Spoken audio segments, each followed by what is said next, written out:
Hey, everybody. Welcome, welcome, welcome. I am so glad to be here with all of you tonight.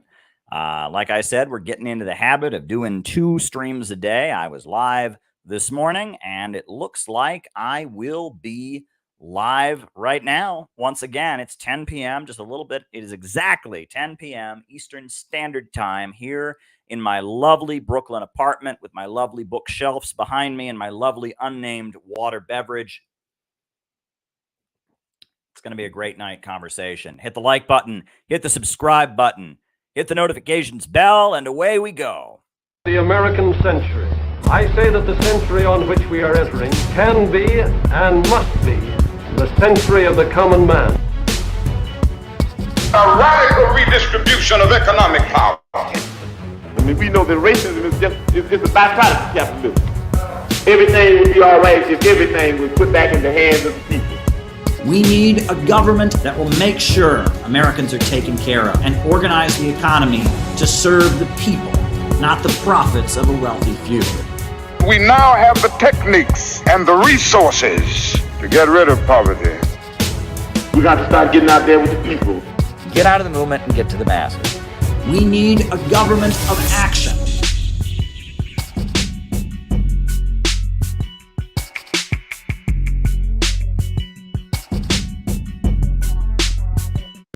Welcome, welcome, welcome, everybody. So glad to be with all of you here tonight. Now, the way we do things on this channel for the live streams, the way we generally do things is I give my opening remarks, which is basically more or less what I'm doing now.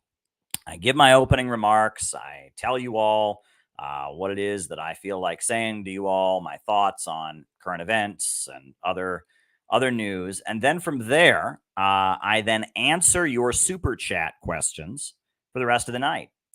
So if you got something you want me to talk about in the second half of our program, shoot me a super chat and I will give you an answer. You can send a super chat if you're on YouTube. You can send a Rumble rant if you're on Rumble. You can send a Rockfin tip if you're on the Rockfin.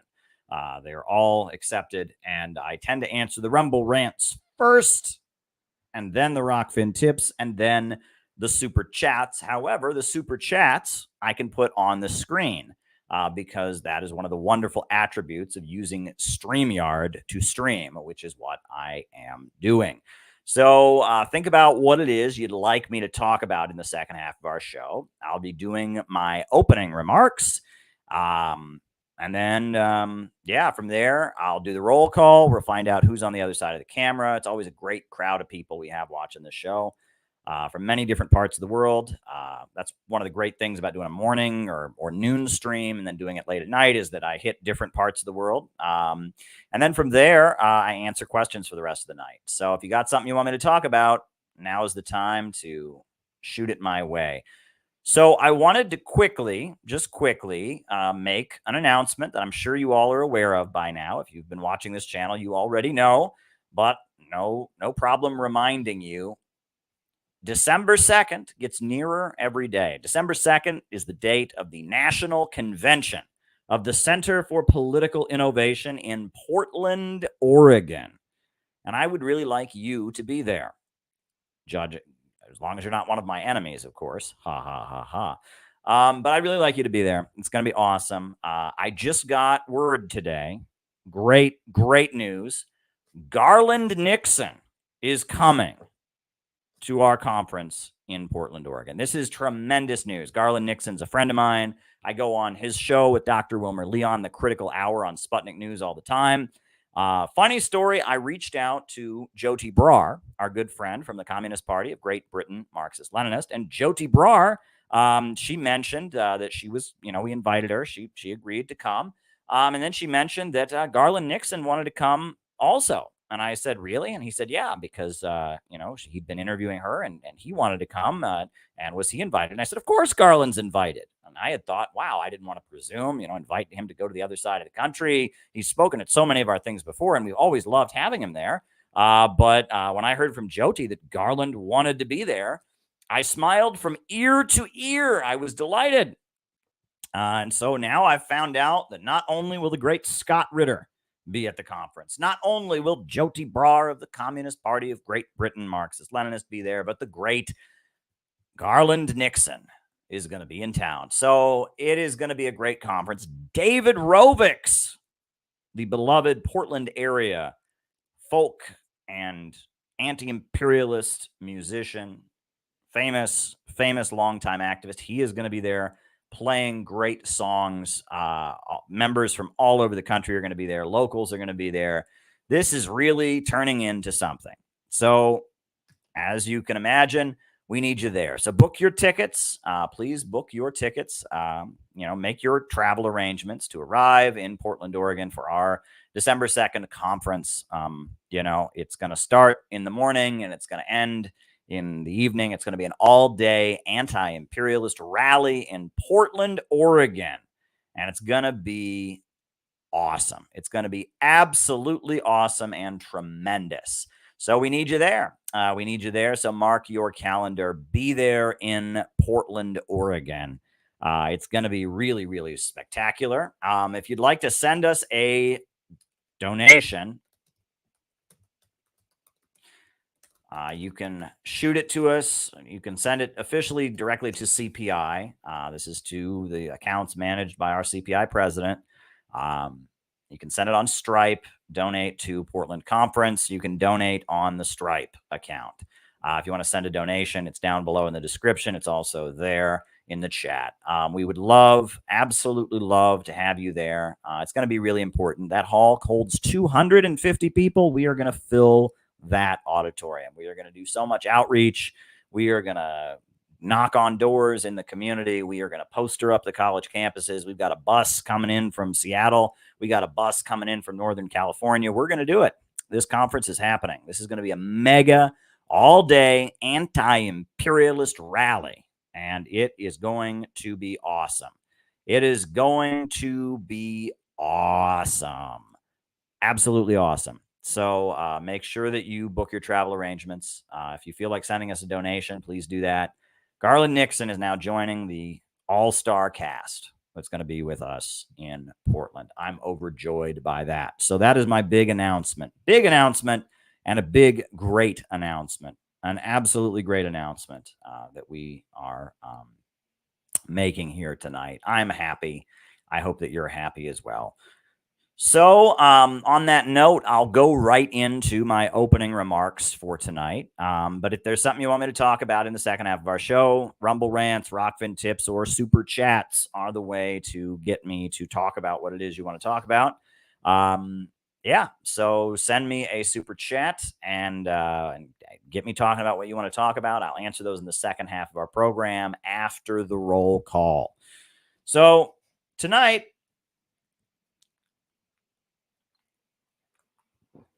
I wanted to just start out by saying earlier today, I had the opportunity to listen to the Jimmy Dore show.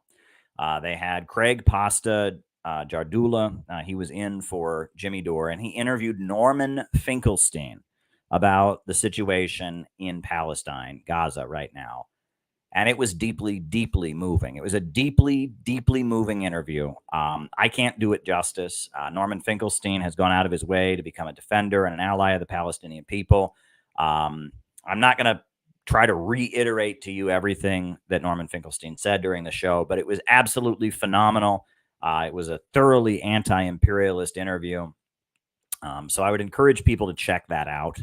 And look, maybe that'll be up on the web probably in the next couple of days. They'll have the segments on the Jimmy Dore YouTube channel. It was really a really powerful interview that Norman Finkelstein gave. And, I do have a number of things that are not Palestine related that I'm going to talk about tonight. But I just felt like, even though I talked about Palestine this morning and last night, I can't not mention how powerful this interview that Norman Finkelstein did with Craig Pasta Jardula on the Jimmy Dore show was. It was really, really phenomenal. Norman Finkelstein is somebody that I look up to in a lot of ways. He's an anti-imperialist, and it was a great interview. He was a Maoist back in the day, and so go watch that interview once it's posted. Norman Finkelstein defending the Palestinians and their right to resist, talking about how Gaza is an open air prison, more or less, and how it's densely populated. There's nowhere for these people to go, and how basically it looks like the Israeli regime is planning just an all-out massacre. I mean, he used the word final solution for the Palestinians. They're just going to go in there and murder them all. He did talk about John Brown's body. That was very moving. That was a very moving section of the interview. You know, I just want to encourage people to do that. We're all thinking about Gaza right now. We're all praying for the children in Gaza right now. And we're all standing in solidarity with the Palestinians. And we're not buying the bullshit from the Zionist American media that is making the Israelis somehow look like the victims here. Very powerful stuff. So just wanted to get that out of my system. But now, something that I've been meaning to talk about. I tweeted about this after it happened, but a number of people have said, you know, you ought to say more about this. And there's a number of different angles I could come at this with. But I guess we can start out with this. Do folks remember a book that was widely attacked on social media, but it became the top-selling book in the category of anarchism? It became the top-selling book in the category of anarchism on Amazon for like over 2 weeks. It was the top-selling book on Amazon. Do you remember this book? It was the top-selling book in the category of anarchism on Amazon.com for 2 weeks. It was featured on the Jimmy Dore Show. Do people remember the book? Well, the book, this is what the book was called. This is the book. It was called BreadTube Serves Imperialism by yours truly, Caleb Maupin. And what was it that I revealed in the book? What was it that was the big reveal in the book? Well, I revealed that ContraPoints and Vosh and Thought Slime and Abigail Thorne are getting advised by Dr. Steve Hassan. Dr. Steve Hassan, who is the anti-cult guru who got on television after January 6th and called for a mass deprogramming of the country from the cult of Trump. And Steve Hassan actually wrote a book, The Cult of Trump. And he argued that just like he hates various political and religious groups that he labels cults, the Donald Trump movement is a cult and he wants to deprogram people. And that Steve Hassan's links to American intelligence are pretty widespread. Steve Hassan, his personal mentor, was Robert J. Lifton, the top military psychiatrist, one of the main people involved in MK Ultra. In addition to that, the moment where Steve Hassan came into prominence was testifying before Congress when they were investigating the influence of South Korean businessmen in American politics. And he eventually set the stage for the imprisonment of the Reverend Sun Myung Moon. And on top of that, Steve Hassan now is in the business of saying things like China is the world's largest political cult. Russia is is a political cult. That's what Steve Hassan does, right? He is an intelligence guy, and he is the deprogrammer. In the 1970s, that was his main thing, is he went around deprogramming people from cults. So I wrote this book, and I pointed out that Steve Hassan, is advising BreadTube, and that BreadTube is some kind of pro-imperialist psyop to deprogram people from right-wing views, but also poison them against anti-imperialist countries. I wrote this book, and this book shook them all up. They all lost their minds over this book. There's videos screaming and yelling about how angry they are about this book, lying about it, distorting its content, that have hundreds of thousands of views. The book has sold quite a few copies, I will say.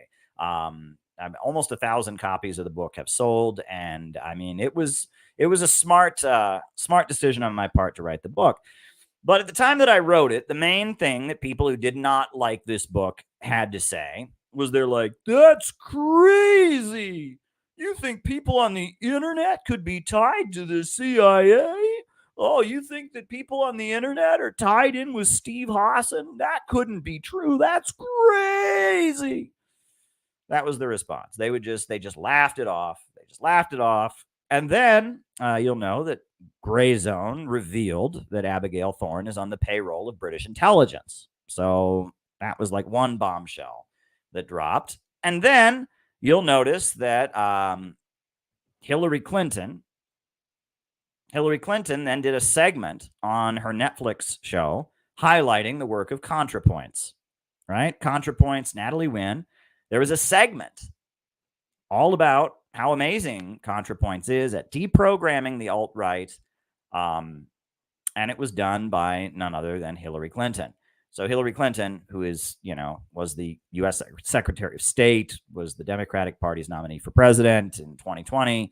She's promoting BreadTube and, individual BreadTubers in particular. But now we have yet another development in the Caleb Maupin was right about BreadTube. Caleb Maupin was right about Steve Hassan. Caleb Maupin was right about what's going on. We now have yet another development. And if you don't believe me, right, you say, oh, Caleb, I don't trust your source on this. Well, here is the latest development in the saga of Caleb Maupin was right about BreadTube. And it came in the form of CNN. Look at how to go forward for the country, as you say. Is there any area of coalition building that could happen? There are pragmatic Republicans, as you say. Could there be a whole new way of trying to, get legislation going and cross-party governance going by Democrats and certain Republicans forming a coalition? Well, you saw the number of Republicans who voted along with Democrats to keep the government open. So there's clearly a common sense, sane part of the Republican caucus in the House. But I think they are intimidated. They oftentimes, say and do things which they know better than to say or do. And it will require us defeating those most extreme measures and the people who promote them in order to try to get to some common ground where people can, again, work together. That's the way it used to be. I mean, we had very strong partisans in both parties in the past, and we had very bitter battles over all kinds of things, gun control and climate change and the economy and taxes. But there wasn't this little tail of extremism wagging the dog of the Republican Party as it is today. Mm-hmm. And sadly, so many of those extremists, those MAGA extremists, take their marching orders from Donald Trump, who has no credibility left by any measure. He's only in it for himself. He's now defending himself in civil actions and criminal actions. And when do they break with him?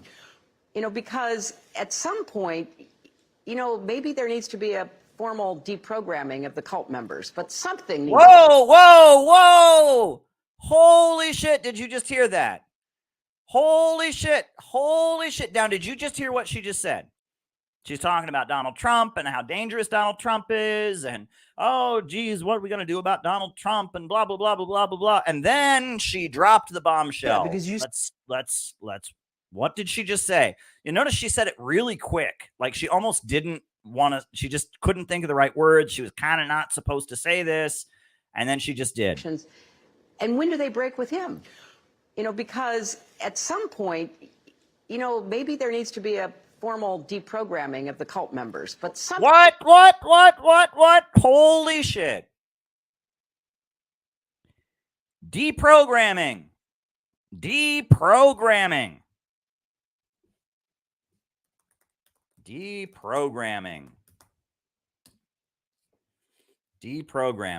want to show you a picture. I want to show you a picture of what deprogramming is. People don't seem to know what deprogramming is. This is what deprogramming looks like. This is an actual photograph of an actual deprogramming in the 1970s. There's a person being shoved against their will into the back of a car. You can look this up. The Cult Awareness Network, which was headed by Dr. Steve Hassan, engaged in the practice, and Dr. Steve Hassan admits that he was involved in the practice of involuntary deprogramming. That's also known as kidnapping, where they would take people against their will, hold them prisoner, and browbeat them until they renounced their religious or political beliefs. And the deprogrammers targeted communist groups, and the deprogrammers targeted religious groups. They went after churches, they went after political organizations, they went after all kinds of people. And in fact, the guy who started this was a guy named Ted Patrick. And Ted Patrick eventually went to prison for kidnapping. And eventually the Cult Awareness Network was bankrupted in federal court by a lawsuit because they had violated the civil rights of someone by kidnapping them in order to try and change their religious beliefs. Yes, in the 1970s and 80s, it was very common for Steve Hassan and his pals to grab people off the street, legal adults off the street, and browbeat them and hold them prisoner to get them to change their views. And in fact, there are signed affidavits from Arthur Rossell and various other people who testify to how they were held prisoner by Dr. Steve Hassan and his people, and they were forced to be deprogrammed. And I revealed in my book that Steve Hassan is advising BreadTube. He is advising BreadTube. He's advising ContraPoints, who's now being promoted by Hillary Clinton. He wrote a book called The Cult of Trump, arguing that supporting Donald Trump is the same as being in a religious cult, and that he said on CNN himself that there needed to be deprogramming of the country. Now we have yet more confirmation that Dr. Steve Hassan is lurking in the background, and that the Dr. Steve Hassan countering extremism, cult deprogramming networks are at work. Hillary Clinton called for deprogramming members of the cult. She wants that to happen to Trump supporters. She wants Trump supporters to be dragged out of their homes against their will, forcibly taken places in which they can be browbeaten until their political beliefs are renounced. I'm just telling you, I have been proven right so many times. I say something, and at first they go, that's crazy, that's insane. Intelligence, the CIA, funding, social media personalities, that would never happen. And then Gray Zone produces a smoking gun. Abigail Thorne, funded by the British intelligence apparatus, funded by foundations that run regime change work in Syria, etc. And they say, oh, Caleb, Steve Hassan has nothing to do with BreadTube, and oh, Hillary Clinton and the U.S. government, they have nothing to do with BreadTube. Then Hillary Clinton does a segment all about how great ContraPoints is and how awesome ContraPoints is because she can convince people with right-wing beliefs to change. And then people say, it's crazy, Caleb, it's crazy, to think Steve Hassan would be whispering in all their ears, that Steve Hassan would be the guy who's involved in this. That's crazy. He would never do that. You're anti-Semitic. You just picked a random Jewish guy and said he was in charge. And now Hillary Clinton announces on national television that she wants to deprogram people from the cult of Donald Trump. I told you so. This is exactly what I told you all was happening. This is exactly what I told you was happening. I told you that the U.S. government was supporting BreadTube, that Dr. Steve Hassan and the Cult Awareness Network are heavily involved in the process. I told you. And there you have it. Hillary Clinton on national television called for deprogramming the cult of Trump. Can it get more blatant than this? I was right. I was absolutely right.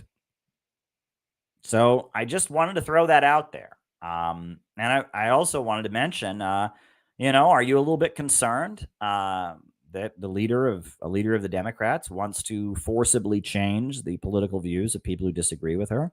Not that we're big Trump supporters here. We can criticize Donald Trump all we want, but are we really okay with that? That the U.S. government has decided that there's this basket of deplorables. There's this group of people who have views that are so bad, it is the government's job to deprogram them and force them to change their views.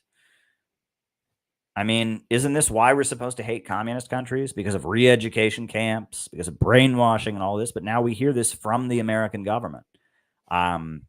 Really makes you wonder, doesn't it? It should make you wonder if you're not. So I just wanted to get that out there. I just evidence continues to trickle in of how right I am, how right I have been over the years about so many things.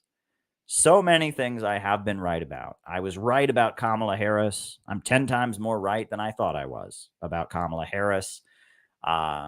And now I'm right about Hillary Clinton. There you go. There you go. I just wanted to throw that out there. Let you all know about it.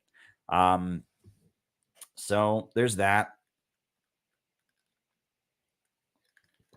That's not the only news item I wanted to comment on. There's another one that I thought was worth commenting on as well. Today, Robert F. Kennedy Jr., RFK Jr., has announced that he's not running as a Democrat. He is instead running as an independent. I don't know if you saw this. He's running as an independent rather than a Democrat. RFK is going rogue. He's going third party. He's not running with libertarians or any other party. He's running as an independent candidate for president. So I thought I would play some of his announcement speech, but take a listen. Thank you, Joe. And thank you, Cheryl, for that beautiful introduction and for making me the happiest man alive, with the most unbelievable wife. I want to thank the other members of my family who are here, particularly Amaryllis, who's done such a great job co-managing the campaign, and my son Bobby, and Jackie, and Becky, and Anthony Shriver, and Carolina, and Eunice, and Jesse Shriver, and the other members of my family are here.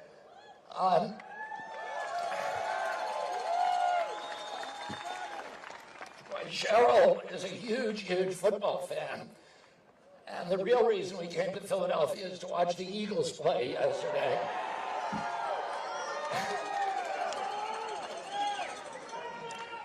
I want to thank also Louis Grassrope for giving the invitation today. Louis, as he said, is a tribal elder of the Lower Brule Sioux, the Lakota people in South Dakota. My father, about a week before he died, my father spent a full day at the Lakota reservation at Pine Ridge. There was a crowd of 20,000 people waiting for him in Rapid City. And one of his local aides said to him, "We better get back to Rapid. They've been waiting for hours." And he added that the Indians don't vote. And my father looked at him very sharply and said, "You don't know who your candidate is." And that day he saw a family, an entire family of Sioux, living in the burned out hulk of an automobile. And he wept. It's one of the only times in his lifetime that I heard of him crying. And that word of his tears swept across the reservation. And on Election Day, on June 5th, 1968, the last day of his life, he won the state of South Dakota with the help of the Sioux. And I go back to Pine Ridge as often as I can, and almost every time I go there, the elders share that story with me, and they tell me that it was the highest turnout in the history of the nation, and that my father got nearly 100% of the vote. There were only 3 votes that day that were tallied against him. And the elders always close that story by saying, we're still looking for those guys. It's a hopeful sign now for our country that we celebrate Indigenous Peoples Day. It shows that we're ready as a nation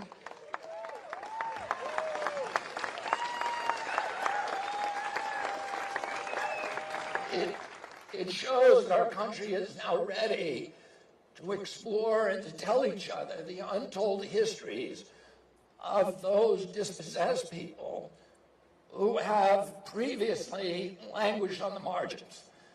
But today, as the corrupt powers have overtaken our government, the ranks of the dispossessed have swelled so that they not only include Indigenous Americans and Black Americans and Hispanic Americans, they include tens of millions of people who live paycheck to paycheck in financial desperation. The dispossessed also include the legions of the chronically ill, of the addicted, the depressed, the 80% of our country that cannot afford a middle-class lifestyle. A rising tide of discontent is now swamping our country. There's danger in this discontent, but there's also opportunity and promise. The danger is that the demagogues will hijack it toward fascism, or that our rulers would defer to us to use it as a pretense for an attack on an existential enemy, another in the long pipelines of continuous wars. So that was the announcement from RFK that he is planning to run independent. And he was talking there, since it is Columbus Day, about his father's experience with the Native Americans. Now, as much as we like a lot of things that Robert Kennedy says about Russia and opposing war and about opposing the vaccine mandates and about opposing the deep state, we're not thrilled with his comments about the Palestinians. You know, now would be a great time to speak out and criticize Israel, RFK. I think we're all disappointed with how you've talked about that issue lately. But we also can recognize that while you take a horrendous position on Israel and Palestine, you do take a position on war with Russia and on vaccine mandates and on censorship that it's a little bit better. So, you know, we will continue to pay attention to your campaign, but we don't endorse anybody here, right? The Center for Political Innovation, my organization, does not endorse any candidate, number one.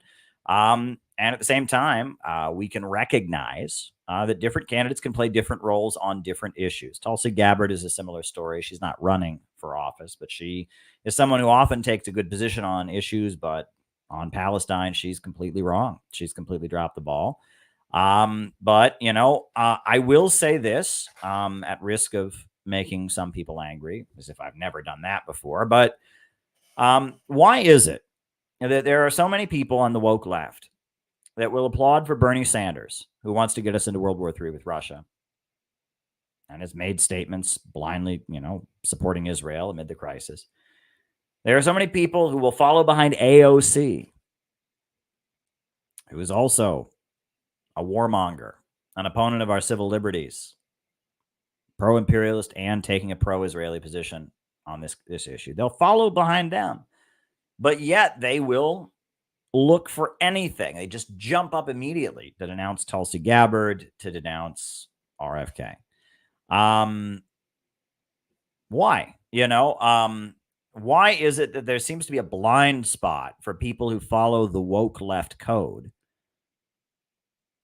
but it's very trendy to denounce anyone who gets on the wrong side of the woke left? I will criticize AOC and Bernie Sanders, and I will criticize RFK and Tulsi when they take a bad stance on this issue, but I will also highlight any of them when they do the right thing. The fraud squad, as they call them, has not done the right thing on anything at this point. I mean, Bernie Sanders, I appreciate the fact that he introduced class struggle and talked about social democratic demands like Medicare for all. But the squad, what have they done? We have 4 so-called socialists in Congress that have not done a single thing to advance the struggle against imperialism or to move us closer to socialism. In fact, they've done the opposite. They're cheerleaders for war. They are cheerleaders for tech censorship and suppression. They've played a role in making our politics stupid. I don't know if you saw the latest thing, but one of the latest tweets of AOC, you just got to love her. Somebody criticized, I don't even remember, they criticized something she did. Oh, it was they criticized, what was it? It was something that they criticized, right? It was a meme going around the internet criticizing something that AOC did. And it was a legit criticism. And she retweeted it and wrote, if you make a meme like this, you definitely don't have a girlfriend. And you look at that and it's like, this is a legit criticism that someone made of you. And your response is to just make some incel joke or something. And that reveals that is why AOC is so toxic. Not only is she not a socialist, not only has she completely lined up with the establishment, not only is she backing imperialism in the name of social justice, but on top of that, she makes our politics stupider. She makes our politics stupider. What she said did not debunk the argument the meme made at any point. I think it was about Hunter Biden or something like that. All that she did, it was just, insult comedy, basically. She made our politics stupider. AOC has made Americans stupider. She's made American politics stupider. She's made us stupider as a people. However, and I'm going to point to something that happened that's related to what you just heard from RFK. It's also related to AOC and some other members of Congress. This is something I guess I agree with. I mean, yeah, I agree with it, but I want you to understand what's going on here. So today being Indigenous Peoples Day, a letter was presented to the White House by a number of Democrats in Congress. And I want to talk about this letter. This letter was presented. Here we go. Democrats call on Biden to release Leonard Peltier, an activist who fatally shot 2 FBI agents. Now, a letter was presented by a number of members of Congress to the White House, including AOC, Bernie Sanders, and some others, urging that Leonard Peltier be released from federal prison. Now, for those of you who don't know who Leonard Peltier is, I guess I could put a picture of him on the screen here, right? Leonard Peltier, right? Leonard Peltier is a Native American activist. He was part of the American Indian movement, which was an activist group kind of similar to the Black Panthers or the Young Lords or the Brown Berets that was formed. It was formed in the 1970s, and they got involved. They seized some government property. There was a shootout between them and the FBI. Now, what has been pointed out by many who have looked into the evidence of the case is that it appears that Leonard Peltier, he didn't kill the FBI agents. It appears they were killed by friendly fire. The bullets that killed the FBI agents came from other FBI agents. The FBI agents shot themselves, and you're on the list. The FBI agents shot themselves. It was friendly fire, is what it appears. And that the other Native American activists who were charged, that's Leonard Peltier, were acquitted in federal court. He had a separate trial because he was extradited from Canada, and he was found guilty, and he's in federal prison. And many people look at the evidence. They say he didn't do it. He didn't kill the FBI agents. They killed each other. There was friendly fire. An FBI agent accidentally shot another FBI agent during the raid, during the seizure of government property, the standoff between the American Indian movement activists and the FBI. The FBI agents killed each other. That's what most likely happened. That's what many observers say. I mean, I'm not a ballistics expert, but that's what many observers say. And that based on that, Leonard Peltier should be released. Now, this is the reason I'm highlighting this story. First of all, is because I think Leonard Peltier should be released, right? First of all, Leonard Peltier should be released if for no other reason. I mean, it looks to me like he didn't kill those FBI agents, but even if that is the case, right? Even if he did kill the FBI agents, he should still be released because the FBI killed a number of black revolutionary activists during the 1960s and 70s. The FBI killed a number of activist folks and associated with the Chicano movement and with various activist groups, and that as a matter of, forgive and forget and healing the nation, they should release all political prisoners. Jamil Al-Amin should be released. They should free any former Black Liberation Army member who's in prison. In Ireland, when they signed the Good Friday Agreement, part of that was to heal Ireland. They released thousands of IRA fighters who were held in the prisons of Northern Ireland, the British prisons in Northern Ireland. And that because we admit that there were horrendous atrocities committed by the federal government during the 1960s against Native Americans, against Black people, against peace activists and others, as a matter of healing the country, Mumia Abu-Jamal should be free and Leonard Peltier should be free, right? And that there should be no political prisoners in America, that you don't heal a country by throwing people in prison. You're not going to make Native Americans and the rest of U.S. society get along better if you have one of their most beloved activists sitting in federal prison for a crime that it looks like he did not commit. So I think Leonard Peltier should be free, but I want to highlight this because this is important. Back to what's going on with the U.S. Congress, because I want you all to know about this, right? Because there's an aspect of this case that doesn't get discussed. Right. And this is the reason I always want to highlight the Leonard Peltier case, is because there's something that happened. There's a couple things that have happened in relation to this case that no one talks about. And one of them is that when Barack Obama left office, you'll notice when Barack Obama left office, he freed all kinds of people from federal prison. He freed thousands and thousands of people from federal prison. He freed Puerto Rican independence fighters from federal prison. He freed Chelsea Manning from federal prison. He freed nonviolent drug offenders. Barack Obama, as he was leaving office, he was emptying out the federal prisons. He was pardoning people like mad. He was letting people out of jail. He didn't touch Leonard Peltier.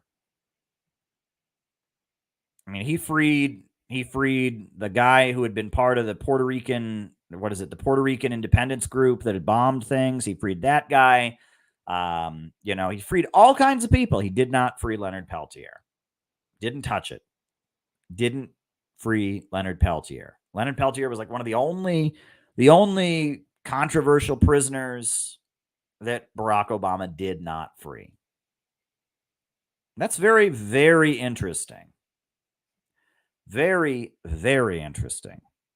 But I can tell you why Barack Obama did not free Leonard Peltier, and I will tell you why.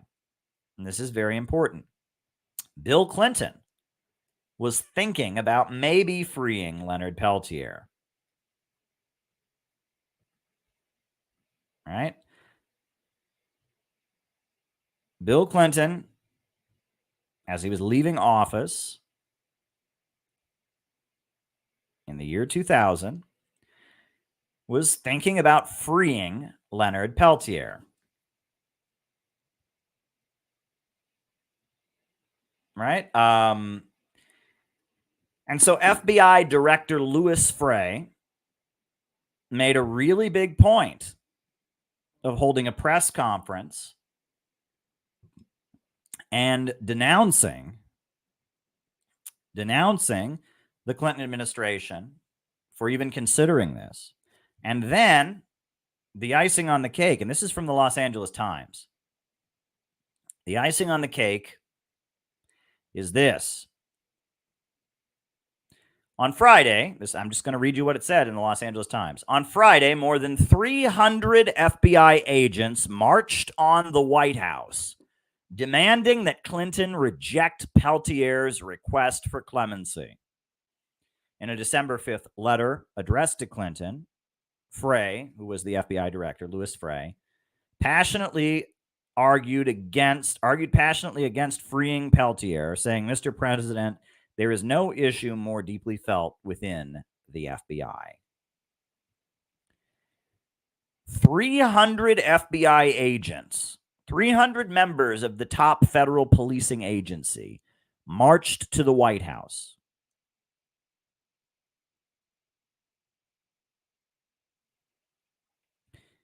Now, in any other country, what would you call it if several hundred members of a federal policing agency marched over to the home of the head of state? What would you call that? Generally, you would call that a coup d'etat.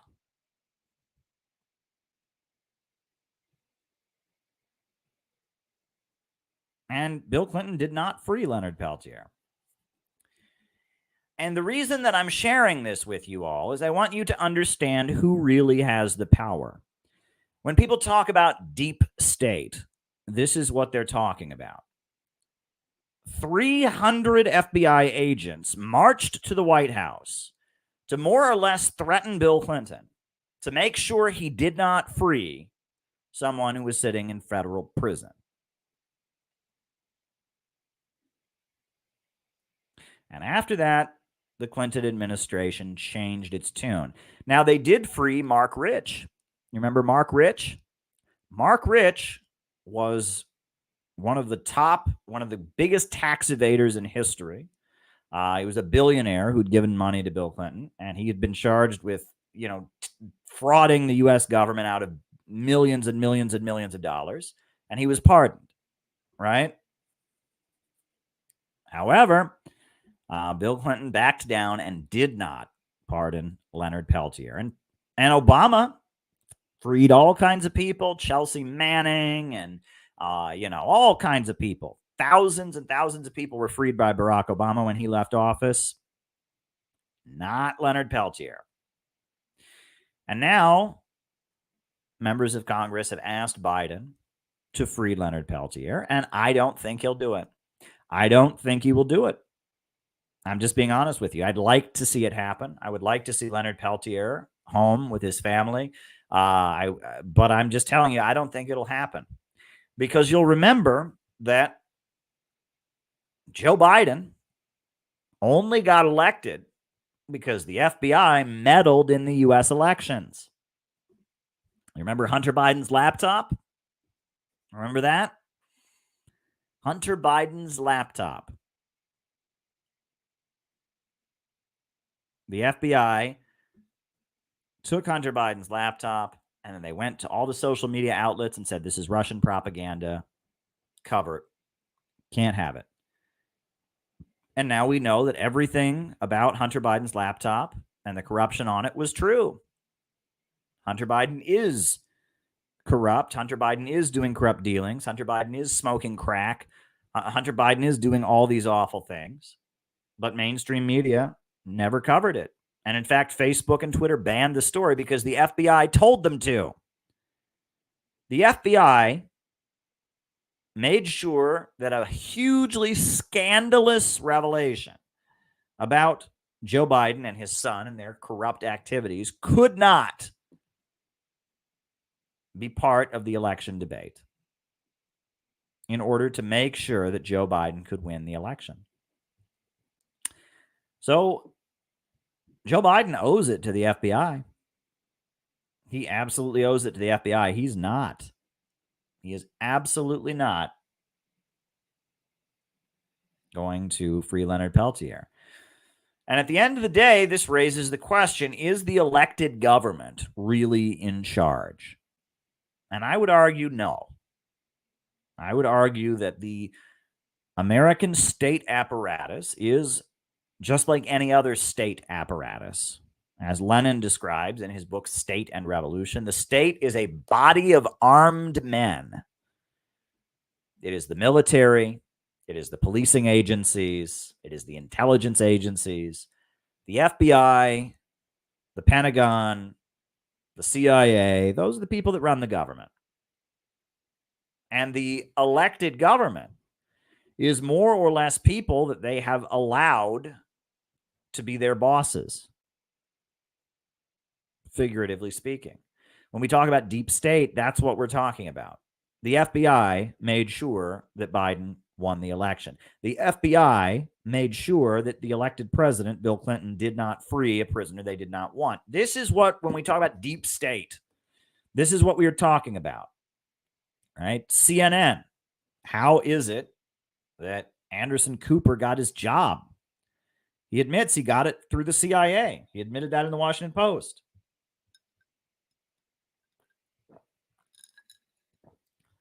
There are forces that exert a huge amount of control over U.S. society, over political discourse, over the decisions that elected officials make. And many of those forces are in the private sector. They're millionaires and billionaires and members of the ultra monopolistic ruling class. And there's also a bureaucracy that has been created, a bureaucracy that is heavily tied in with law enforcement and with the military and with the intelligence and surveillance apparatus. And that is who really runs the country. There's talk of a shadow government. And that is when we talk about deep state. That's what we're talking about. The fact that the elected president, Bill Clinton, was intimidated out of deciding whether or not he could free Leonard Peltier is exactly what Lenin was talking about in his book, The State and Revolution. The government is not elected officials. That's not who the government is. The government is the bodies of armed men. And they function in an alliance with the owners of property, with the capitalists. And that is what we are up against. And I want, every time the Leonard Peltier case comes up, I want to show people that. For some reason, Bill Clinton was thinking about freeing Leonard Peltier, and the FBI told him, you better not, Bill. Watch it, Slick Willie, is basically what they said to him. So, you know, I wanted to highlight that as well. You know, now that we've talked about how Hillary Clinton wants to engage in deprogramming, and she's working with Steve Hassan and promoting him. Now that we've talked about RFK, how he's running third party, and now we're talking about Leonard Peltier, I wanted to highlight all of that. Right? We have a more sophisticated understanding at the Center for Political Innovation, right? We take things to another level. You know, my book, Where is America Going? Right? Which I understand is being more widely read than you would know. My book, Where is America Going? Marxism, MAGA, and the Coming Revolution. I talk about the Yankee and Cowboy War, and I talk about divisions in the ruling class. And I talk about Bonapartism and how the ruling class fights against itself and how there are divisions within the ruling class where they struggle among themselves for power. I talk about all of that in here. And I provide a deeper analysis of why January 6th happened, of why there are factions in the ruling class that are more anti-war, etc. I talk about all of this. And I'm providing you all with a deeper analysis of what's going on in U.S. society. And knowing about things like Hillary Clinton and her deprogramming operations and how that fits in with BreadTube and how that fits in with Steve Hassan. Knowing about stuff like why the FBI is able to prevent prisoners from being freed. This is all very, very, very important. And this is not analysis that you're going to get. Most Marxists just give you kindergarten communism. Right? They just give you kindergarten communism. They give you, you know, there's rich people who have all the power. You know, we want to overthrow them. You know, capitalism, socialism is the answer. And so what do we do about it? Be a liberal activist? I don't know. That's what most of the so-called Marxists in the United States are going to give you. They're going to give you kindergarten communism. They're going to give you the basics, and then they're going to tell you, so be a woke liberal activist. We're, on the other hand, thinking in a much more sophisticated way. We understand the nature of the crisis. We understand why things are happening the way they're happening. And we have a strategy for intervening and making ourselves useful in the divisions in the ruling class and actually moving ahead, bringing a program to the working class, intervening in the divisions in the ruling class, being strategic and actually changing things. So I just wanted to throw that out there, let people know about that. So I only have, at this point, one super chat, and it's from John McCarthy, and I will certainly answer it. But if folks have other questions, please raise them, because the second half of the show is going to be very, very short if I don't have any other super chats to address or raise. But why don't we do the roll call now? Names and locations. Names and locations. I will call you out as I see you. Names and locations. Names and locations. Who is with us tonight? Names and locations. Names and locations. Who is with us? Who is with us tonight? I will call you all out as I see you. I'll, and then I'm going to start answering super chats. Zeno from Frisia. Sonny from Sydney. Someone who lives in Salem, Oregon. Welcome, welcome, welcome. John McCarthy in Chicago, doing great outreach over the weekend. John was at the Palestine rally, engaging with all kinds of people. Rice from Adelaide, Australia. Randall in the Bluegrass State. Bill Preston in New Hampshire. Jamie in St. Paul. Cleveland, Schlesinger. Dustin Schlesinger in Cleveland. David in the Upper Peninsula of Michigan. Patch in Arizona, JD in Montreal, Victory Gin in New Mexico, Ryan in Kansas City, Colin in Greensboro. Welcome, welcome, welcome. We got Palmero, Italy, Stefania. We got Mike from North Carolina. We got Panos in Greece, Capital City, Pariah. We got Seasoned Noob in China, Stumped in Oregon. Terry is with us. Mindanao to Midwest, Lumpia Logic is with us. Bob Troy is with us. Deb in Northern California is with us. Deb Wilson. Kirby in Chattanooga. Meredith and Quinn in Washington. Wow, we got Mariah in North Carolina, says peace be among you. We got Mojave in California. Peter in Mojave. Everyone's here. This is great. This is great. It's like a reunion. It's like a reunion that we do every night, isn't it? I mean, it's great. It's like a reunion every night. Yeah, this is awesome. This is awesome. We got Jenny in Cincinnati is with us. Welcome, Jenny. I'm so glad you're here, and I'm so glad that you are enjoying this. Welcome, everybody. Welcome, welcome, welcome. Anybody else? We got anybody on the Rumble? Anyone on the Rumble watching? I see there's some comments here and there. Anyone on the Rumble wants to announce themselves? On the Rockfin? Anyone on the Rockfin? A couple people on the Rockfin. We got Saviero in Mexico. We got Karen Mendes in Germany. What time is it in Germany? Glad you're here. We got Kay in New Orleans. Welcome, Kay. Welcome, welcome, welcome, welcome, welcome. Yes, it is like a reunion every night. It is. We got Truth Teller in Canada. Welcome, welcome, welcome. Names and locations, folks. Names and locations. I will call you all out as I see you. Names and locations. Names and locations. Who is with us tonight? Who is with us tonight? Names and locations. Names and locations. Victory Gin. Victory Gin. It's 4:58 a.m. in Western Europe. Brendan is in his bedroom, which is in Palo Alto, California. I know that because you say it on here every night. It's 5 a.m, says Karen Mendes. More power to you. You are dedicated. You are dedicated, Karen. At 5 a.m., I'm usually sleeping, but you're watching me.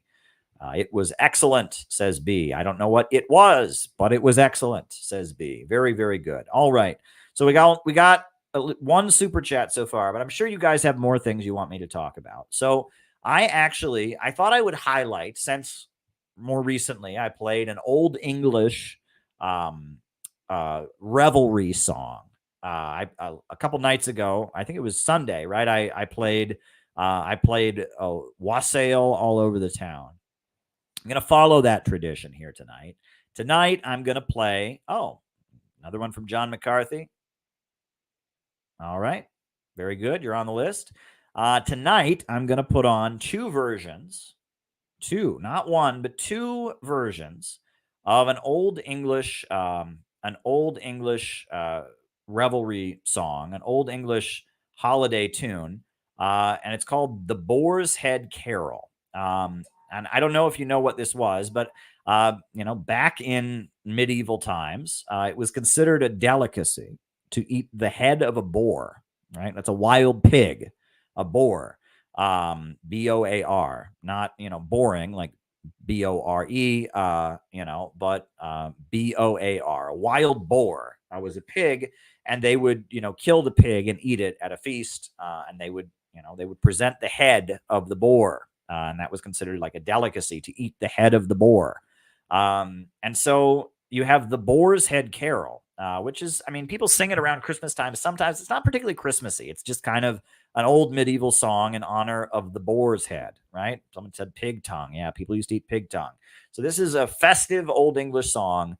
It's still a delicacy in the Philippines. I did not know that. Well, maybe next time you're in the Philippines, you can sing them the Boar's Head Carol. These are two versions of the Old English Boar's Head Carol. I'm going to play them for you while we wait for the super chats to come in. So anything you want me to talk about, by all means, do it.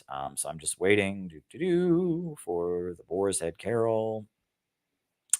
Waiting for it to come up on my desktop. So, here we go. All right. The Boar's Head Carol.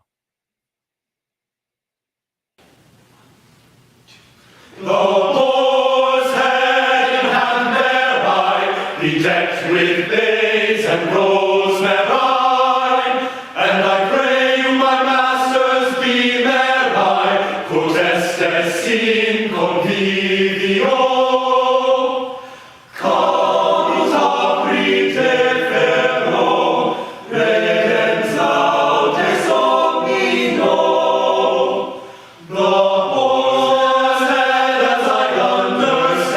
Is the rarest dish in all the land, which thus bedecked with a gay garland, let us servire cantico. Caput aprite ferro, redens laudes domino.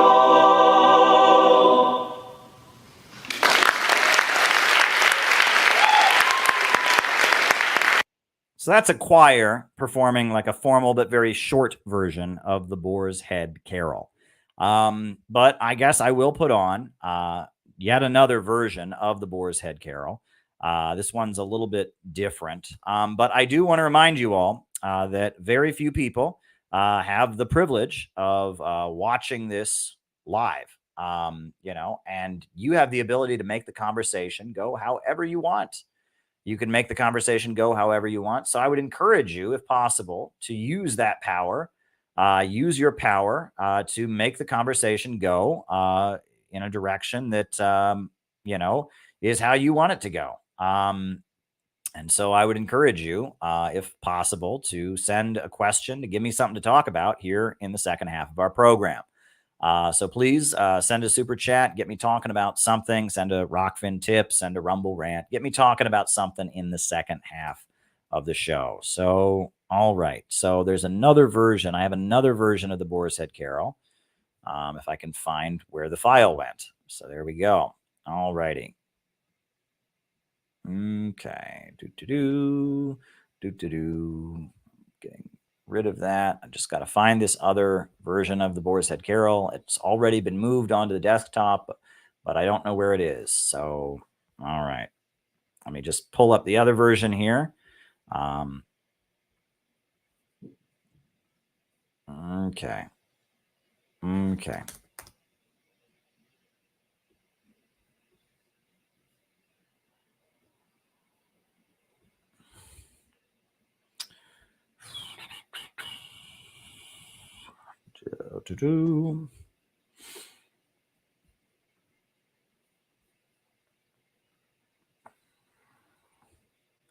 Just trying to find where this file went. This is the trick here, right? So you have to find out where the file goes when you put it on the desktop. Computers. All righty. Where did it go? I moved it onto the desktop, and now I don't see it. Very, very odd. Very, very odd. I am perplexed. Maybe I have to download it again. Is that how this works? Do I have to download it a second time? Maybe. I don't know. Because I don't see it. I do not see this other version on the desktop, even though I moved it onto the desktop. So this is very, very odd. Where did it go? And I'm searching and I cannot find this file. So I will download it again. I will download this other version of the Boar's Head Carol once again so that I can play it for you all. I guess that's how these things go sometimes. Sometimes you have to download the video twice because you can't find it. All righty. All right. Here it is. And now I download it again. But yeah, seriously though, if anyone has anything else for me to talk about in the second half of our show, please send me something to talk about, because right now I've just got 2 questions from John McCarthy. They're great questions. They'll get me talking, but more is better. More is better. All right, I hit download.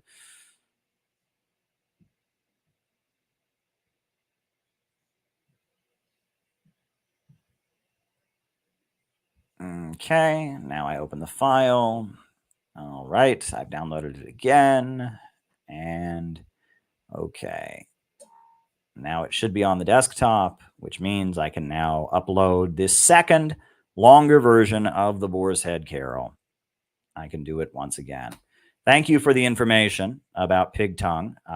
You know, that was certainly informational, and I never would have guessed that.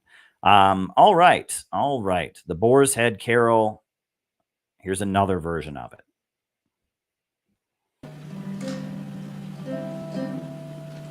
The boar's head and hand bear I, bedecked with bays and rosemary.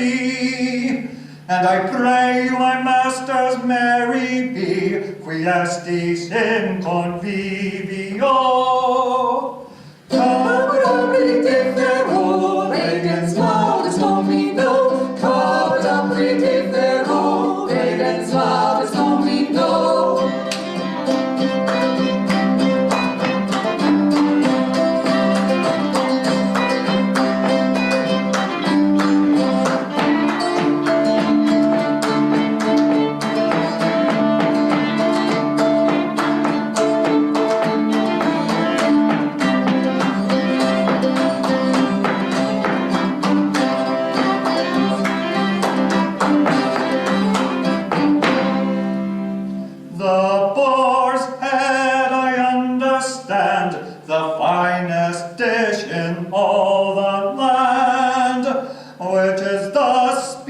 With gay garland, let us servere cantico. Capodum differo, Redens laudis Domino. Capodum differo, Redens laudis Domino.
All righty. So there you go. That is two different versions of the Boar's Head Carol. Now, a Rumble rant came in from Delta V, and then we've got a few super chats here to answer. So I'm going to start answering people's questions. Hooray! Hooray. The first Rumble rant question is from Delta V. It's a Rumble rant. Delta V says, what is a civilization state compared to a nation state? What would the U.S. be considered? And to give you an honest answer, I don't actually know. However, the term civilization state, I believe, is largely coined by this book published by Chinese communist academics, right? It's the Chinese Communist Party that has really worked to popularize the notion of a civilization state. This book is a bestseller in China, The China Wave. And I pulled up, Wikipedia defines a nation state or a civilization state as this way.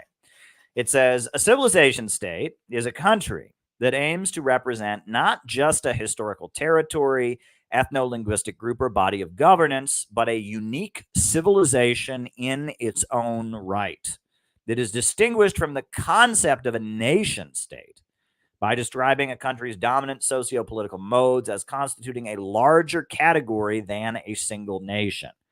When classifying states as civilization states, emphasis is often placed on a country's historical continuity and cultural unity across a large geographic region. Now, that's interesting because the concept of a nation state, right?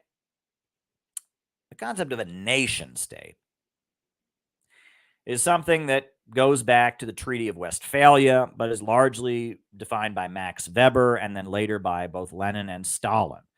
They talk about a nation. Oh, very good. You're on the list. They talk about a nation being a group of people with a common territory, a common language, a common culture, a common economy, and a nation having one government to represent a nation is a nation state. When you have a group of people that have a common language, that have a common territory, that have a common culture, a common religion, certain attributes, the idea is that they should have a government to represent them, and that represents their self-determination as a people, as a nation. And that Marx had opposed the concept of nations, but then it was Lenin who had the understanding that oppressed nations can be progressive when they struggle against imperialism, and that it was the duty of communists to fight for the national liberation of oppressed nations. And that didn't just mean in the colonized world itself, it meant within the borders of imperialist countries.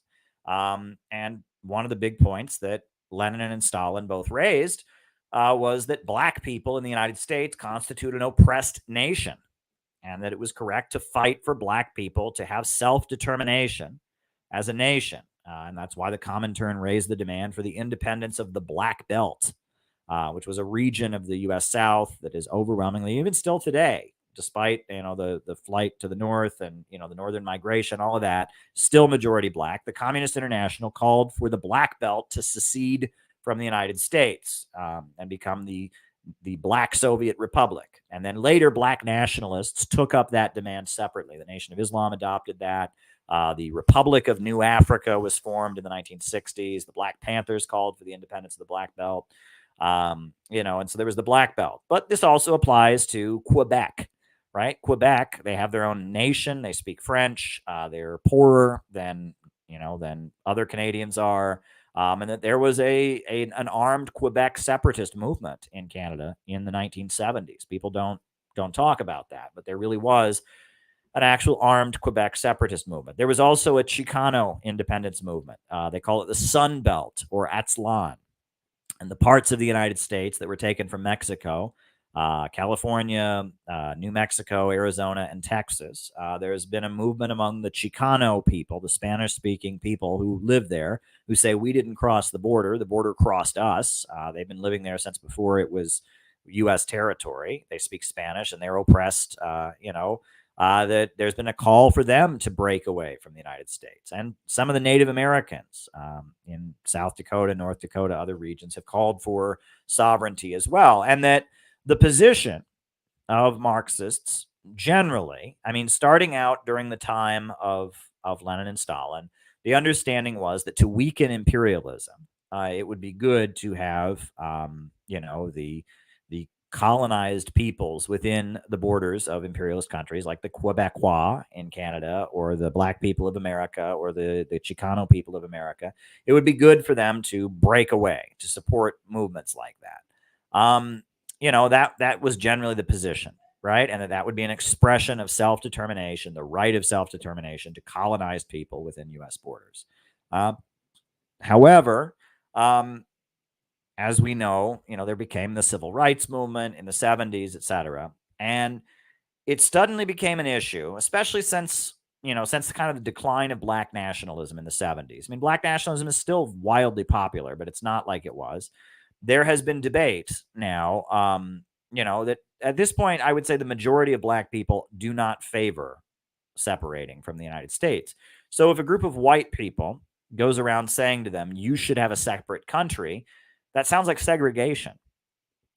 So it becomes complicated, right? So the position that I take, and I think is the correct line, some Trotskyites and the Communist Party and others just straight up denounce Black nationalism. I don't do that. However, unlike some of the Maoist groups and some of the ultra-left groups, I also don't go around promoting separation, because I believe Black people should have the right to integrate with white people if they want to.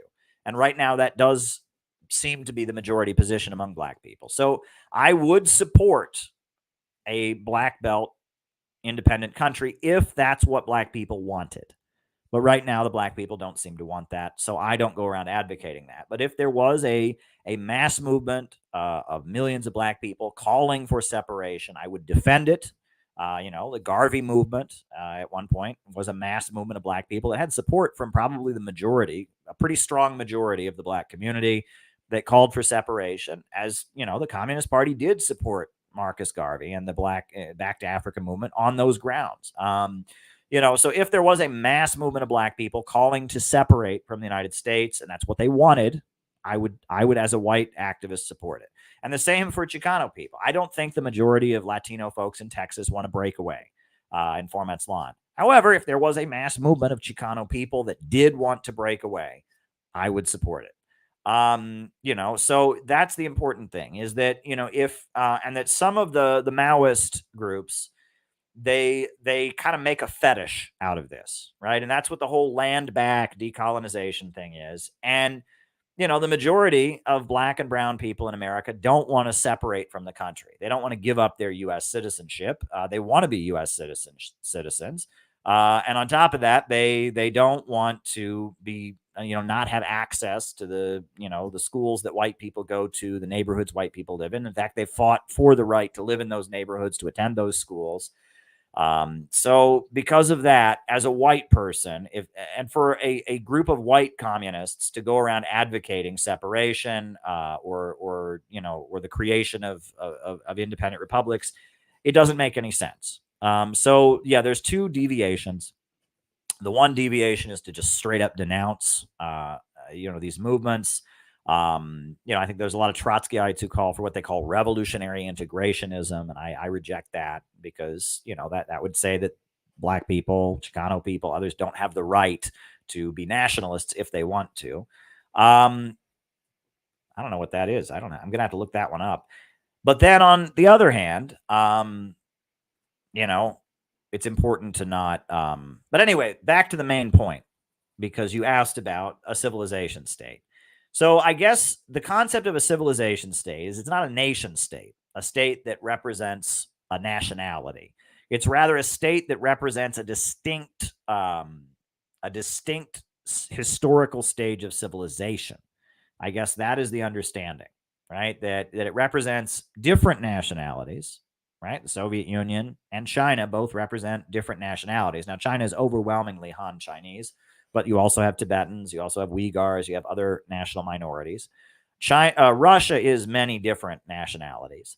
But the idea is that that Russia and China are civilization states that represent not a nationality, But I guess from what I'm reading on the Wikipedia definition, and I'll have to reopen this book, The Rise of a Civilization State, The China Wave, which is very popular in China. I guess the idea is that they represent a distinct phase of civilization, right? That the Chinese state, the communist government of China, represents the Chinese civilization at a distinct stage, at its revival, rising up from the century of humiliation. That makes sense to me. So this is something I'll have to study more about, but it's a good question. I thank you for that. And there's another Rumble rant from Jamie Turner. He says, how do we distinguish between valid environmental claims and green fascism? Easy. Very easy. Valid environmental claims are people are drinking the water and it's poisoning them and that's not good for them.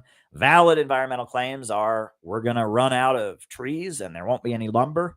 Valid environmental claims are the Cuyahoga River just caught on fire because it's so polluted and that's a danger to public health. Valid environmental claims are that our environmental activities are hurting humanity. That's fine, right? The Clean Air Act was a great law in my book because people remember how bad it was. Industry used to just pollute the shit out of everything. It was hard to breathe, the smog, etc. Right? And here in New York City, I don't know if people know this, but they talk about how New York bagels taste different. Did you know this? New York bagels have a distinct taste. If you go to another city and you make bagels, they don't taste the same. Why? Because in New York City, there is so much pollution in the air, and there has been for so long, that it affects the air. And the bagels in New York City have a distinctly different taste because of the pollution in the air. Bet you didn't know that. New York City water is a similar story. New York City water has a distinct taste to it because there is so much pollution here. So, all of that is legit, right? I want people to breathe clean air. I want people to drink clean water. I want us to not run out of the resources that we have and use them in an irresponsible way so we run out of them. All of that's legitimate. It becomes green fascism when the target stops being making a better life for human beings and when the message starts being that human beings themselves are the problem. That is when you're talking about green fascism. Right? If we understand the environment is made to serve us, and that as human beings, that our nature as human beings is we force the environment to serve us, and we've constantly been doing so in a more efficient way throughout our history, that's fine. But that also means that we should make the environment serve us in ways that are rational and efficient, right? And if we're dumping so much oil and pollution into the Cuyahoga River that it catches on fire, obviously we're not being sensible in how the environment serves us. If we can't drink the water because it's so polluted, then we're not making the environment serve us in a rational way, right? And so, there's that. However,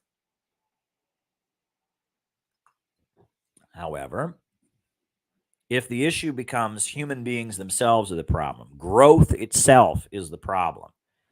If the issue is that humanity is a bad force, is something bad, you're not talking about environmentalism. Environmentalism should serve humans. It should not demonize humans. It should not see humans as bad. And it shouldn't say that growth itself is bad. It shouldn't be trying to roll back the wheels of human history. And that's the issue there. Right? The issue is not pollution is real. I am not ready to say that climate change is a hoax. It looks real to me. I mean, I have heard people make strong arguments on both sides, but I think the scientific consensus tends to be that there is man-made global warming, and I don't feel comfortable as a non-scientist getting up and saying otherwise. But that said, if we're fighting global warming, it should be because we want a better life for humans, not because humans themselves are bad.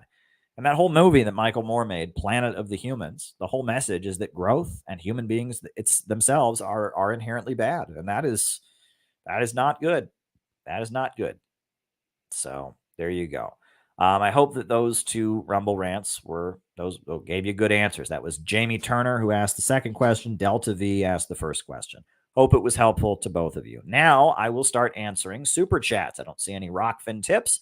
We got 5 super chats here to answer. If you got any more questions, by all means, send them in. John McCarthy says they hate Tulsi and RFK because the woke left doesn't want America to change direction. They want America to disappear, which is not what Putin and Xi want. And that's a very good point, right? Putin and Xi, they want a prosperous America that is friendly to Russia and friendly to China that they do business with. The woke left that is funded by the Ford Foundation and the Rockefeller think tanks, they want to destroy Russia, and they want to destroy China, and they want to destroy the United States of America because they want one global open international system. They want to reduce living standards and set up a low-wage police state. And in fact, you can read, my book.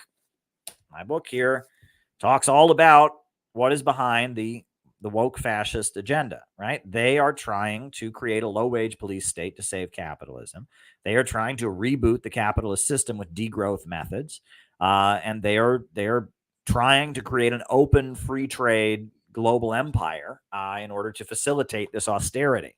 And they hate Russia and China for the same reason they hate the United States. And it's weird because, it used to be American patriotism and all of that was about hating these other countries. And now we are faced with a menace that hates the United States just as much as it hates Russia and China. And it's fighting in the name of degrowth. It's fighting in the name of anti-humanism. It's fighting in the name of universal human values. And it's very, very frightening. It's fighting in the name of the environment. It's fighting in the name of LGBT.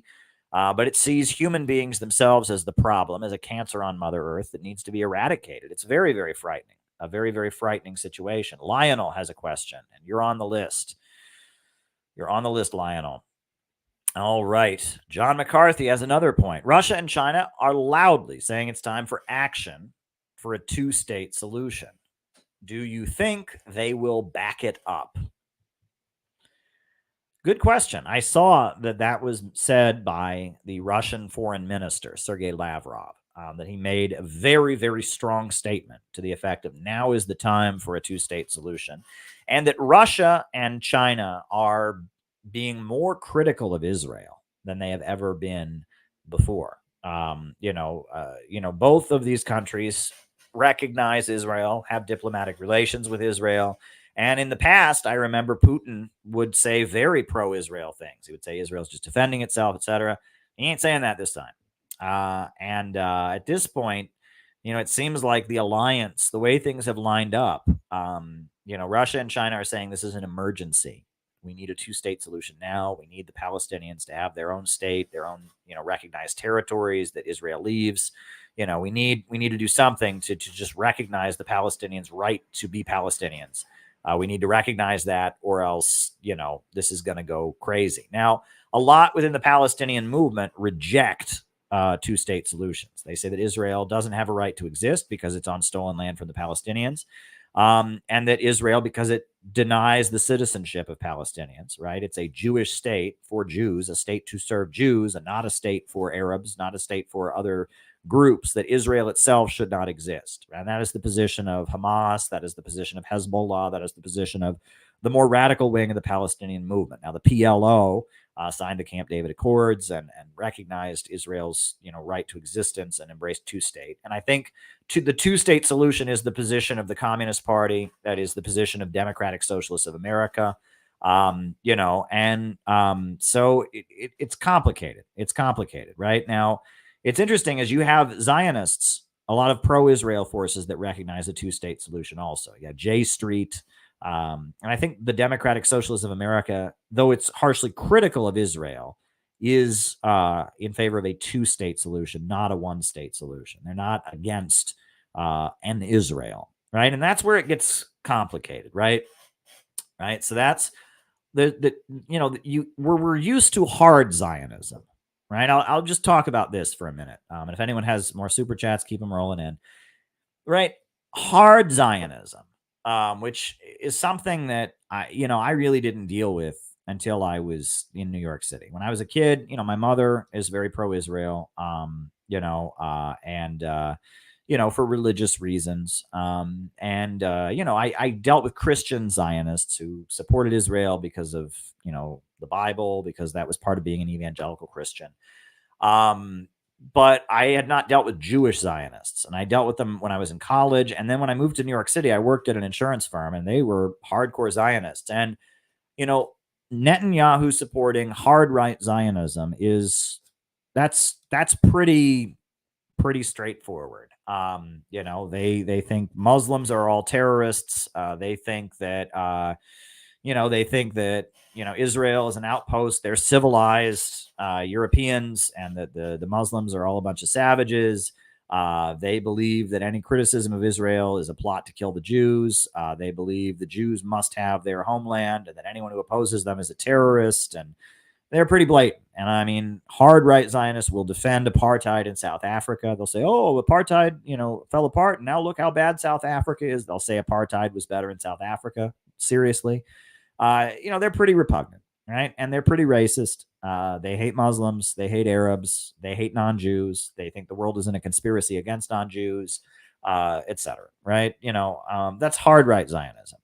But then you have liberal Zionism. And liberal Zionism is much more prevalent among American Jews. It's actually more of a majority position. And it's not going around saying Muslims are all terrorists. It's not going around, saying, defending apartheid in South Africa.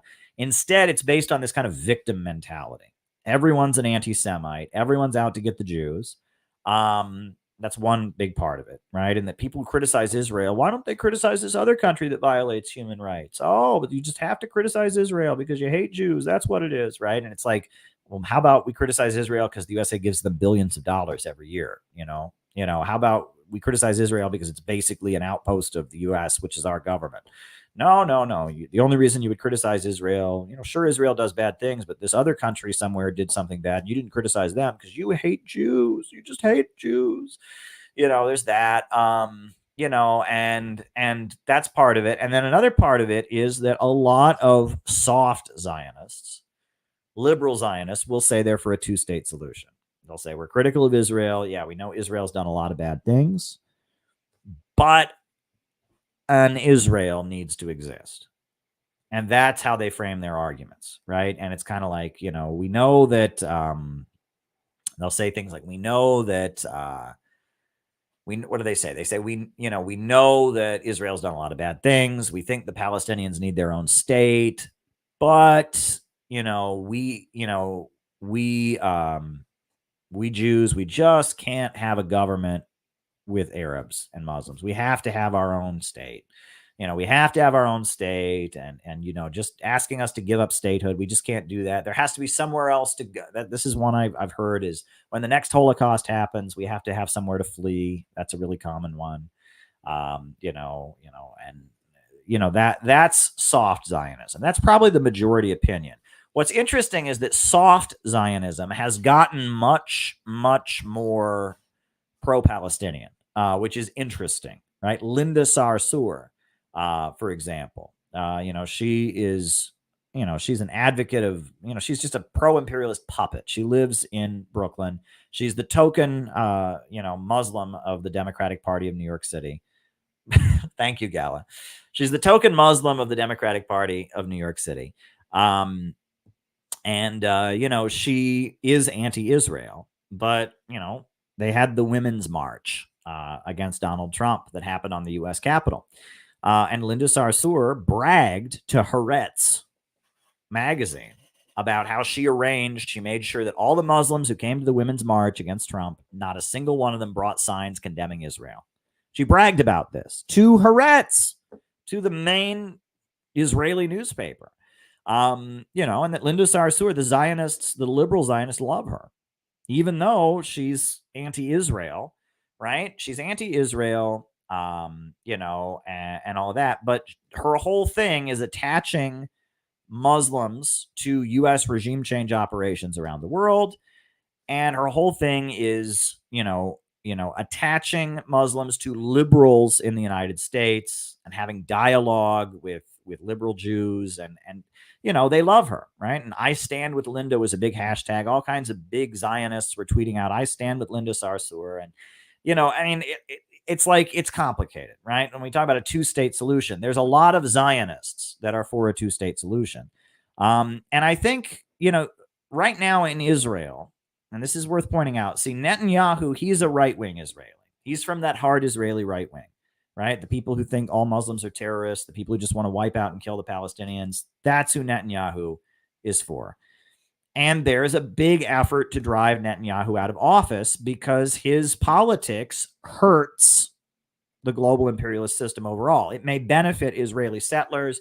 It may even benefit Israel itself in the short term, but it ultimately alienates people from Western capitalism and imperialism. So it's very clear that like Biden and his kind of forces were trying to remove Netanyahu in the lead up to these events, right? There was kind of a color revolution attempt against Netanyahu, and it failed.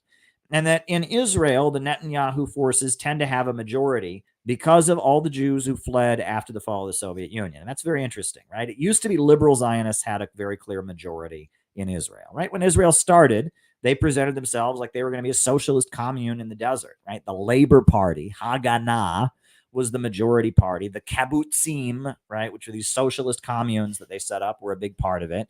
And Israel presented itself as this ultra-liberal, ultra-progressive, socialistic country. That's how Israel presented itself in its early years. However, 1978, Menachem Begin became the first right-wing leader of Israel. And from that time onward, Israel started to move in a more right-wing direction. But the right wing of Israel got a huge boost when the fall of the Soviet Union happened, because we all know that at the time of the fall of the Soviet Union, in the former Soviet countries, there was a huge wave of anti-Semitism because society was falling apart, because historically there's been a lot of anti-Semitism, in Eastern Europe. I mean, it's just historical. That's existed. But then also the USA had put sanctions on Russia in the name of Russia supposedly persecuting, Jews, right? Because circumcision was illegal in the Soviet Union, because they were restricting, certain Orthodox Jewish activities and stuff. The U.S. government was constantly accusing the Soviet Union of being anti-Semitic. There was a whole thing in the USA, defend Soviet Jewry, so because of that, after the Soviet Union fell, there were many communists even and others who believed that there had been some kind of Zionist conspiracy against the Soviet Union. Many of the leading dissidents and anti-Soviet intellectuals, anti-communist intellectuals in the Soviet Union had been pro-Israel and Jewish. And so there was a widespread animosity toward Jews. There was a lot of anti-Semitic hate crimes and violence, I believe, in the 90s in the former Soviet Union. And at that point, many Jewish folks in the former Soviet Union moved to Israel. And Israel, that's the way they work. If you're Jewish, you can just go there, right? No questions asked, right? As long as you're Jewish, right? You can go there. You get automatic citizenship. And, a lot of those folks are very much poorer. They had nothing. The Soviet Union had just fallen. They had nothing, no life savings or anything. So when they showed up, the way that they could be subsidized, and that's the thing that no one wants to talk about, but the settlements, right? So you have the 1967 borders of Israel. Israel hasn't been recognizing them, right? And there are these, since 1967, these Israelis that are hard right-wing, that think the Palestinians should not be there at all, go across the 67 borders and set up they call them settlements, little colonies inside of Palestinian territory, right? And this has been going on for a really long time, and they're called settlements.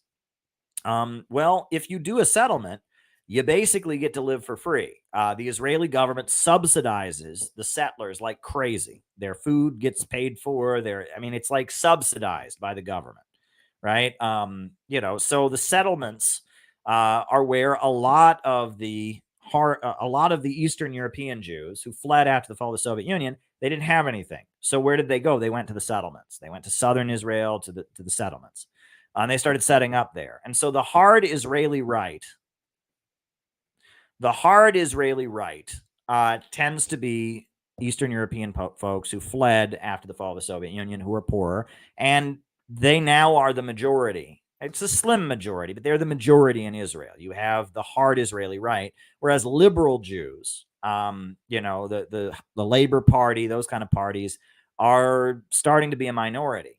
But the hard Israeli right is more interested in just doing whatever they want. They're not interested in playing ball with imperialism globally. And some of the hard Israeli right will say things like they want the USA to stop funding Israel because they think the USA is holding Israel back, that if the USA wasn't funding Israel, then Israel could just kill all the Palestinians and be done with it, right? They'll say things like that.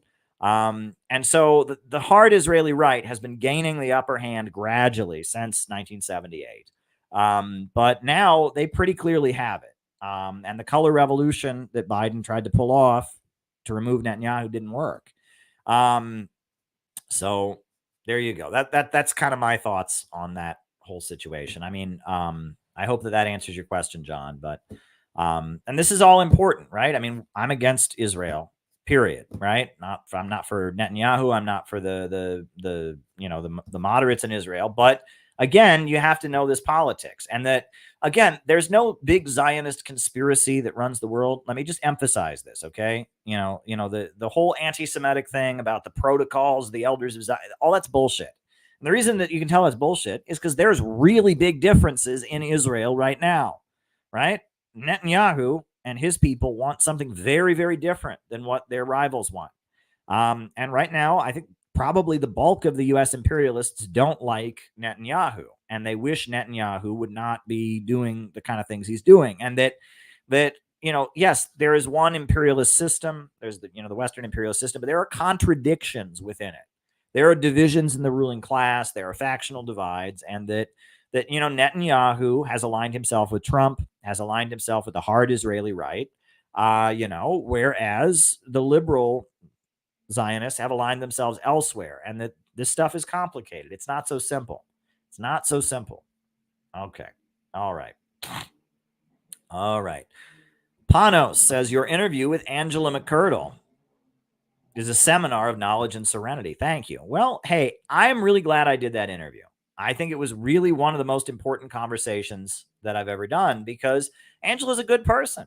Look, I've talked to her enough. She is a good person. Right? She's not a sociopath. She's not an Ayn Rand person who thinks that empathy is for the weak. We vehemently disagree with each other on a lot of issues, but I can tell based on that conversation that we had, which was a great conversation, that she is motivated in her soul by wanting to see people's rights be protected, by wanting to stop, mass incarceration, by wanting to stop the drug war, by wanting to protect people from the abuse of government institutions. She and I have a very similar motivation in what we want. However, because of her background, you're on the list. Thanks, Gillian.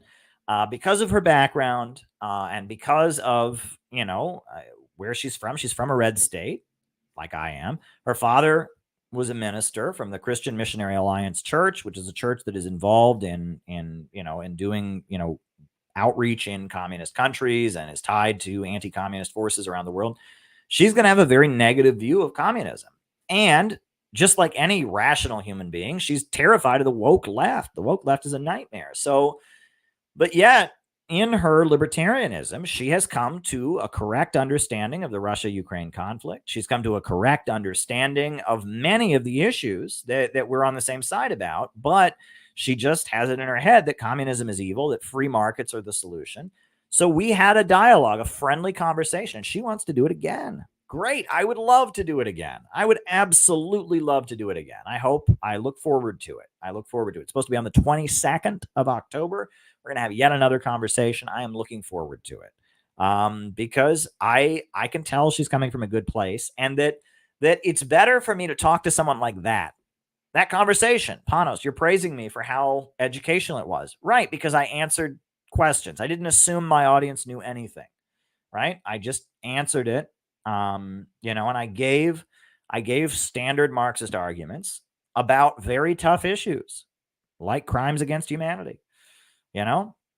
Like Stalin's gulags. How do you answer these things in a way that is, sensible and coherent? And I work very, very hard.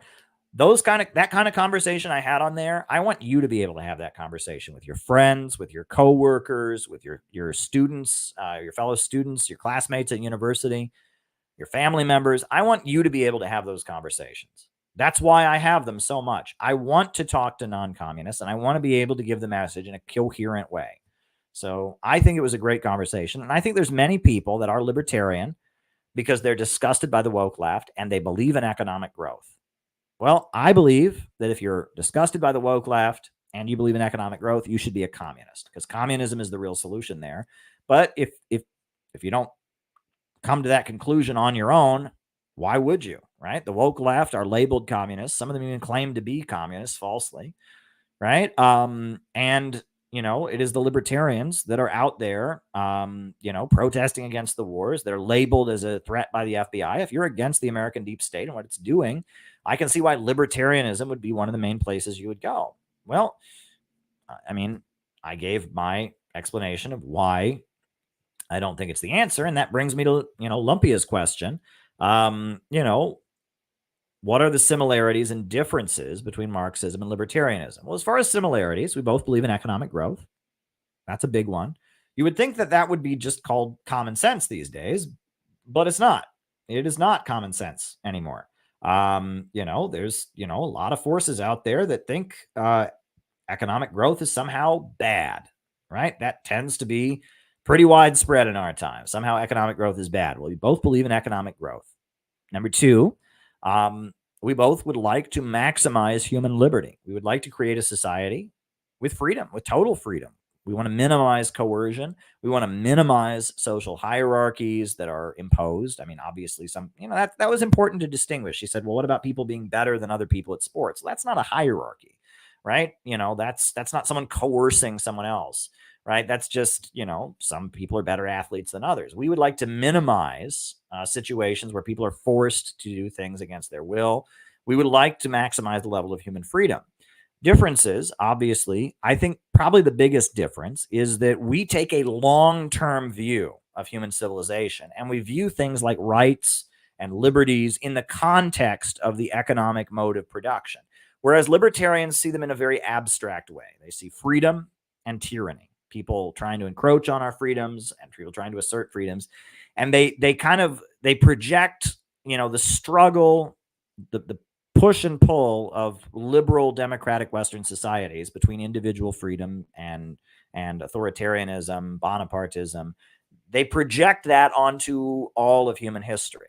And that's why it was very important when I talked to her in the conversation about, well, people weren't just evil until the 1400s. Obviously, the reason that the concept of rights and liberties developed when it did is based on the economic development, the fact that our economy could facilitate that. And that, people weren't evil in medieval Europe. People weren't evil in ancient Rome and Greece. It was just that was the mode of production, that economic mode made sense in that time. And that, that's what they call historical materialism. And, as much as I do, have somewhat of an idealist way of being, I do believe in God and other things.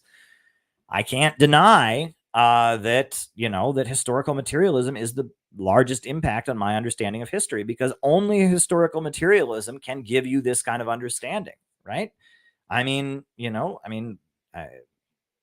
Without historical materialism, it doesn't make any sense, right? Historical materialism helps us understand why things developed the way they did, and where things are going. You need the historical materialist understanding of history. That Marxist historical materialism is a very, very, very important way of understanding history. So go and read Socialism, Utopian and Scientific by Friedrich Engels. That's a great place to start and understand historical materialism. And that would be one of the main things that I think we can add to libertarians. Other differences, obviously, we don't think that capitalism left to its own, we don't think that the problem with capitalism is just that it's not unregulated enough. That's generally the libertarian approach, is that, well, any of the problems in capitalism are caused by regulation. That if you take the regulations away, all the problems with capitalism go away. That it's government regulation that itself causes all the problems that we blame on capitalism. I think that's malarkey. All righty. Thoughts on Kim Philby and the Cambridge Five? I don't know what that is, but I'm going to Google it. Kim Philby and the Cambridge Five. Is that a singing group? Ladies and gentlemen, we have with us Kim Philby and the Cambridge Five. Is that what that is? I don't know. No, Kim Philby, the Cambridge Five. This is Wikipedia. The Cambridge Five were a ring of spies in the United Kingdom that passed information to the Soviet Union during the Second World War and the Cold War and was active from the 1930s until the early 1950s. None of the known members were prosecuted for spying. The number and membership of the ring emerged slowly from the 1950s onward. Yeah, I don't know my spy stuff well enough. All right. Yeah, this is not something I know about, right? It's a spy ring in Britain. Okay. I mean, yeah. I mean, and there were U.S. spies all over the Soviet Union. I mean, these things happened. So, yeah, I don't know enough about it. I'll have to read up on it. Sounds interesting to me.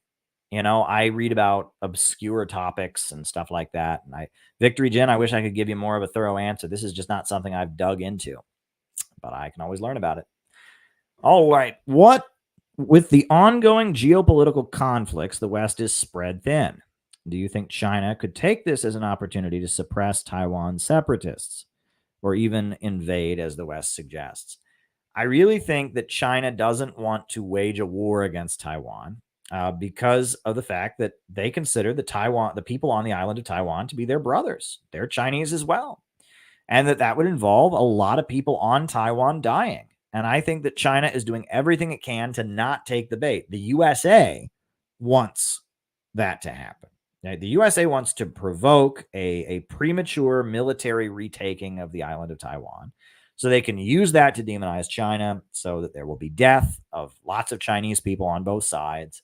That's why the USA is dumping weapons onto the island of Taiwan. That's why the USA is going out of its way to provoke China's outrage and diss China and all of that. And I think that that's not what the Chinese government wants, because it would be bad for China. It'd be bad for the people on the island of Taiwan. It would be bad for the people on the mainland. A lot of Chinese people would die killing other Chinese people. Wouldn't be ideal. What China wants, from my understanding, is that eventually, through an understanding of economics and that it's in their economic interest, and that eventually through economic links and understanding that they have a common heritage, that there will be a voluntary reunification. And I think that that's the correct path. And I think that that is what the United States is most afraid of. They're most afraid of the fact that people on the island of Taiwan will one day just wake up and say, you know what? You know, it won't all happen at once, but that gradually people on the island of Taiwan will say, you know what? Hong Kong has gotten better since it was part of China, and Tibet has really benefited from China, and China is economically booming. And what do we gain by, and then why don't we just reaffiliate with the mainland? Right? And that would be ideal.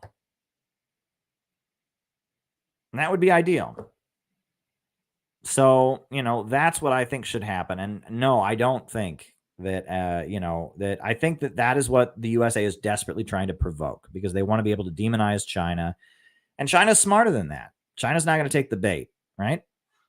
They will reunify when they're ready, but they're not going to reunify on someone else's terms. Mao in the Little Red Book, he says, only fight the battles that you can win. Now, there's no question that they would win, right? The mainland would just overwhelm the island of Taiwan, but they wouldn't win internationally. The USA would be able to use that to demonize China. China, a lot of Chinese civilians, both on the island of Taiwan and on the mainland, would die. And that wouldn't, China would kind of be hurt if they did this today.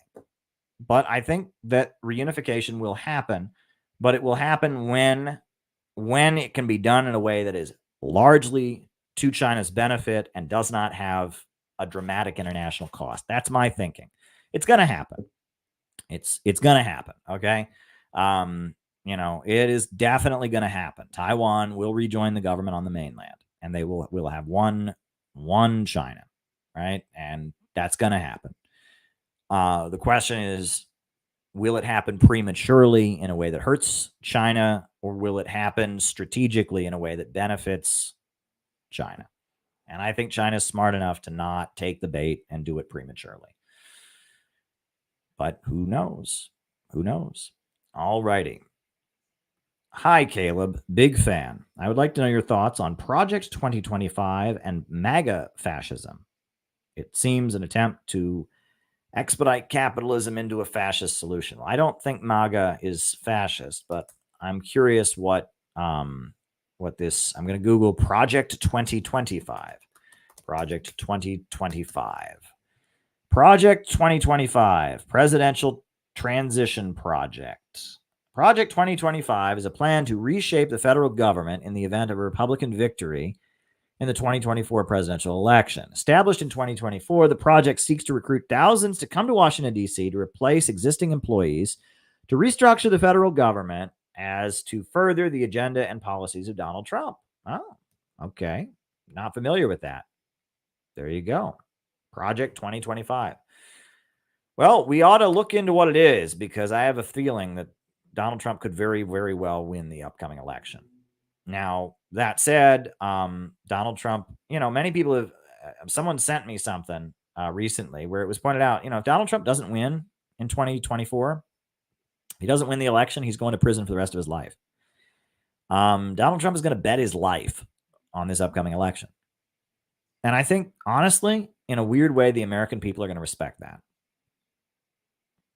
I mean, I think there's a very, very good chance that Donald Trump will win the upcoming election. I don't think Donald Trump is a fascist. I think he's a conservative, and that his program is largely defensive on the lower levels of capital that are trying to hold off the Biden administration.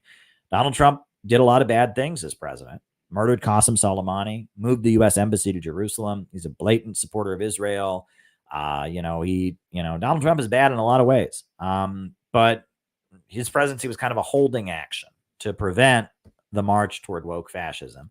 Biden came in, and when Biden came in, the march toward woke fascism continued. So I will have to look into Project 2025. I don't consider Trump to be a fascist. Some of his rhetoric is demagogic.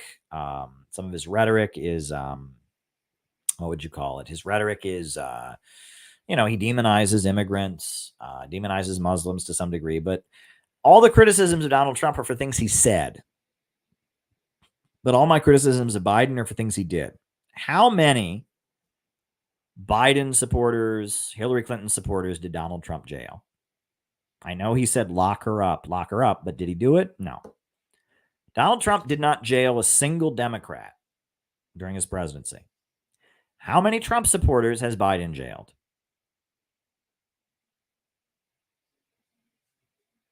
And how many black revolutionary activists did Donald Trump's Department of Justice indict? How many? How many black revolutionary activists got indicted by Donald Trump for allegedly being Russian agents? 0. How many has the Biden administration indicted? 4. I mean, you just have to look at the facts. Donald Trump may have said a lot of things that are conservative, authoritarian, or whatever, but what did Donald Trump do as president? He didn't do fascism. Right? And all the stuff that they pointed to that he actually did that was fascist was stuff that happened previously under Obama and has continued under Biden. Kids in cages. Obama did that. Trump did that, and it wasn't okay, and it was evil. And now Biden is doing that. I mean, okay. I mean, that in a lot of ways, Trump's presidency was just trying to hold off the authoritarianism of the Biden wing, of the Obama wing, and protect the lower levels of capital from it. And he deregulated Wall Street, and he allowed drilling on government lands, and he did certain things that are just kind of Bush Republican policies. And at the same time, he said a lot of things that were awful, but he also said a lot of good things too. But he didn't act on them either, right? He said that the military-industrial complex has all the power. He said that. That's true. He said that, what else did he say? He said a lot of great things, but he didn't do anything about them. Right? I mean, he made lots of money for the military-industrial complex. He was trying to form an Arab NATO. In a lot of ways, Donald Trump is just so much of a demagogue that he wasn't willing to do the kinds of things that are going to be wildly unpopular that the ruling class is demanding right now. And you can read my thorough analysis of it in my book. Where is America going? Marxism, MAGA, and the Coming Revolution. That there are divisions in the ruling class. Donald Trump represents the lower levels of capital, trying to hold off the woke agenda. That's my analysis, and you should read it. There's an audiobook now, thanks to Tyler McConnell. Gala loves my shirt. Well, hey, I had it on this morning and I have it on now. Tomorrow I will have a new shirt, but I've had this shirt for a while.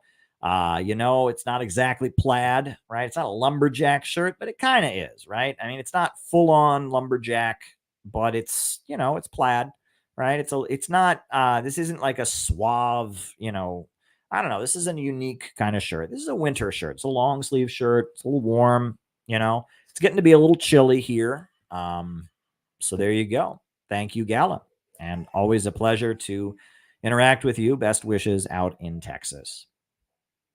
All right.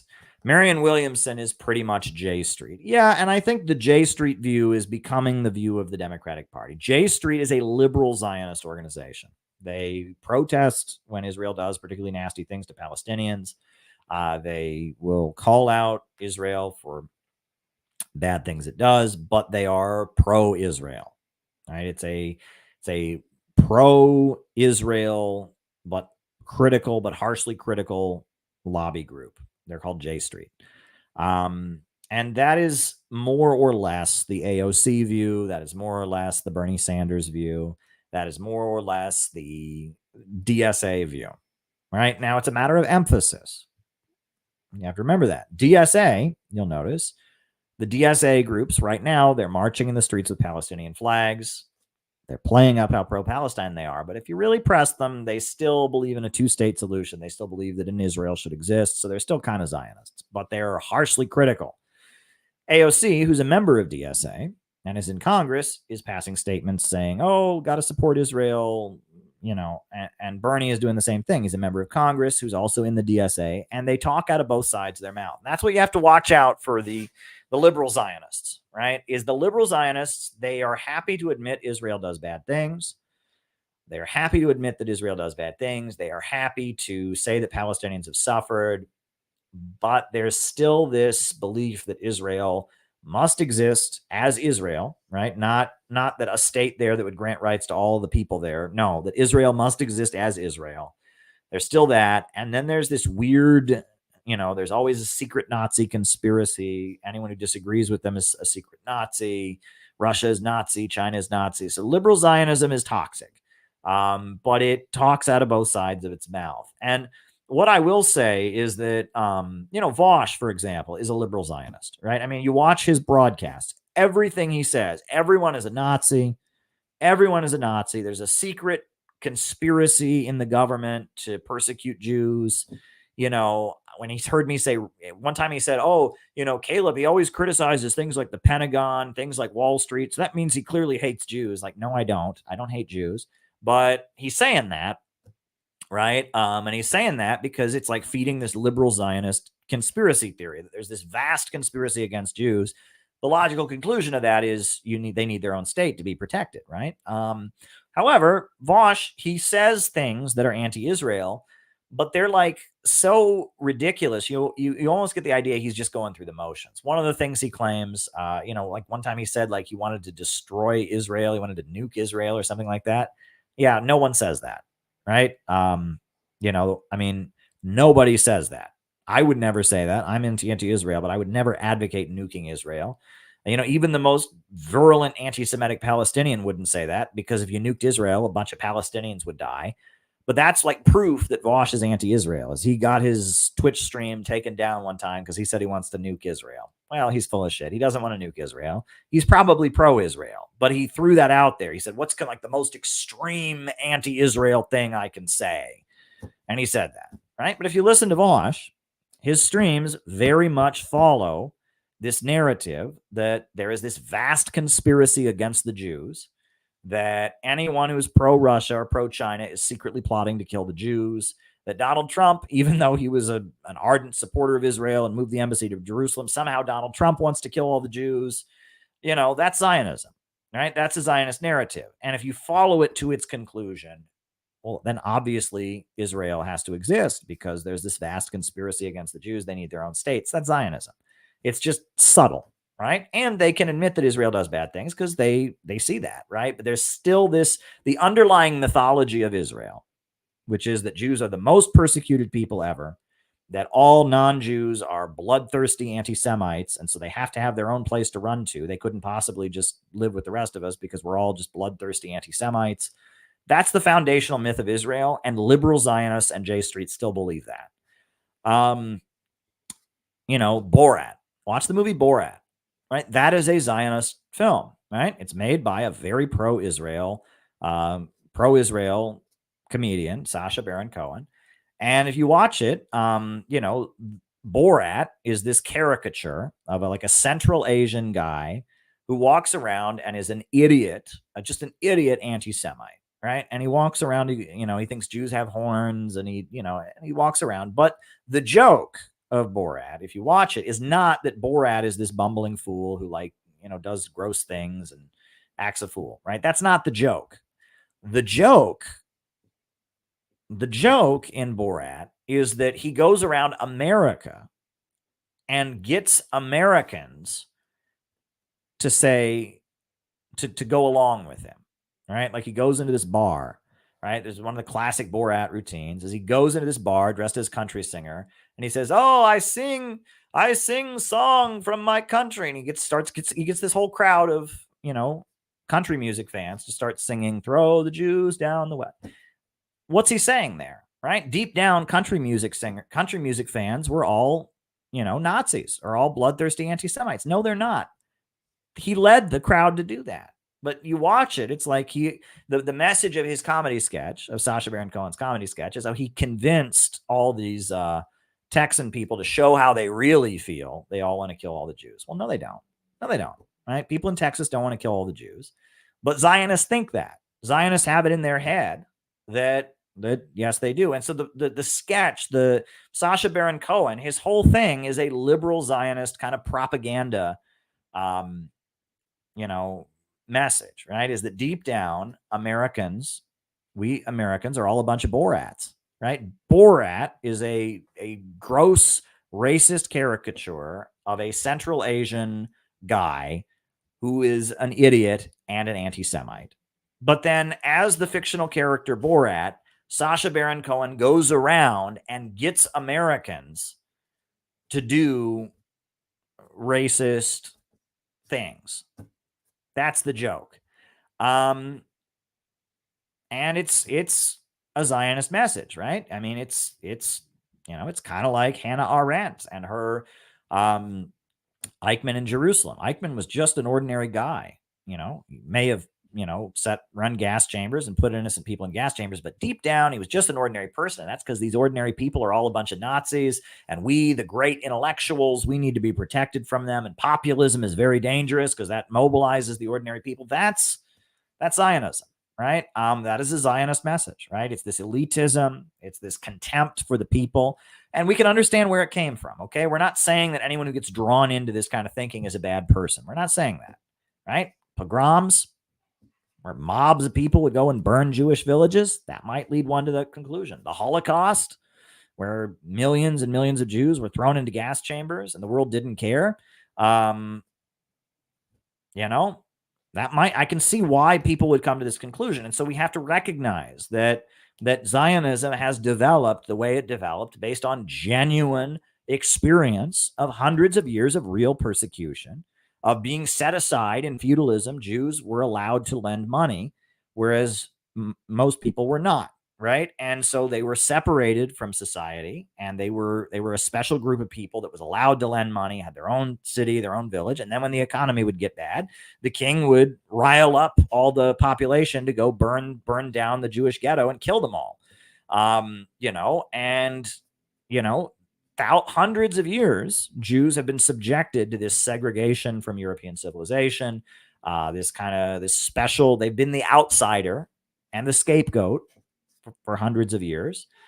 And it leads to a situation where an ideology develops among Jews that is Zionism.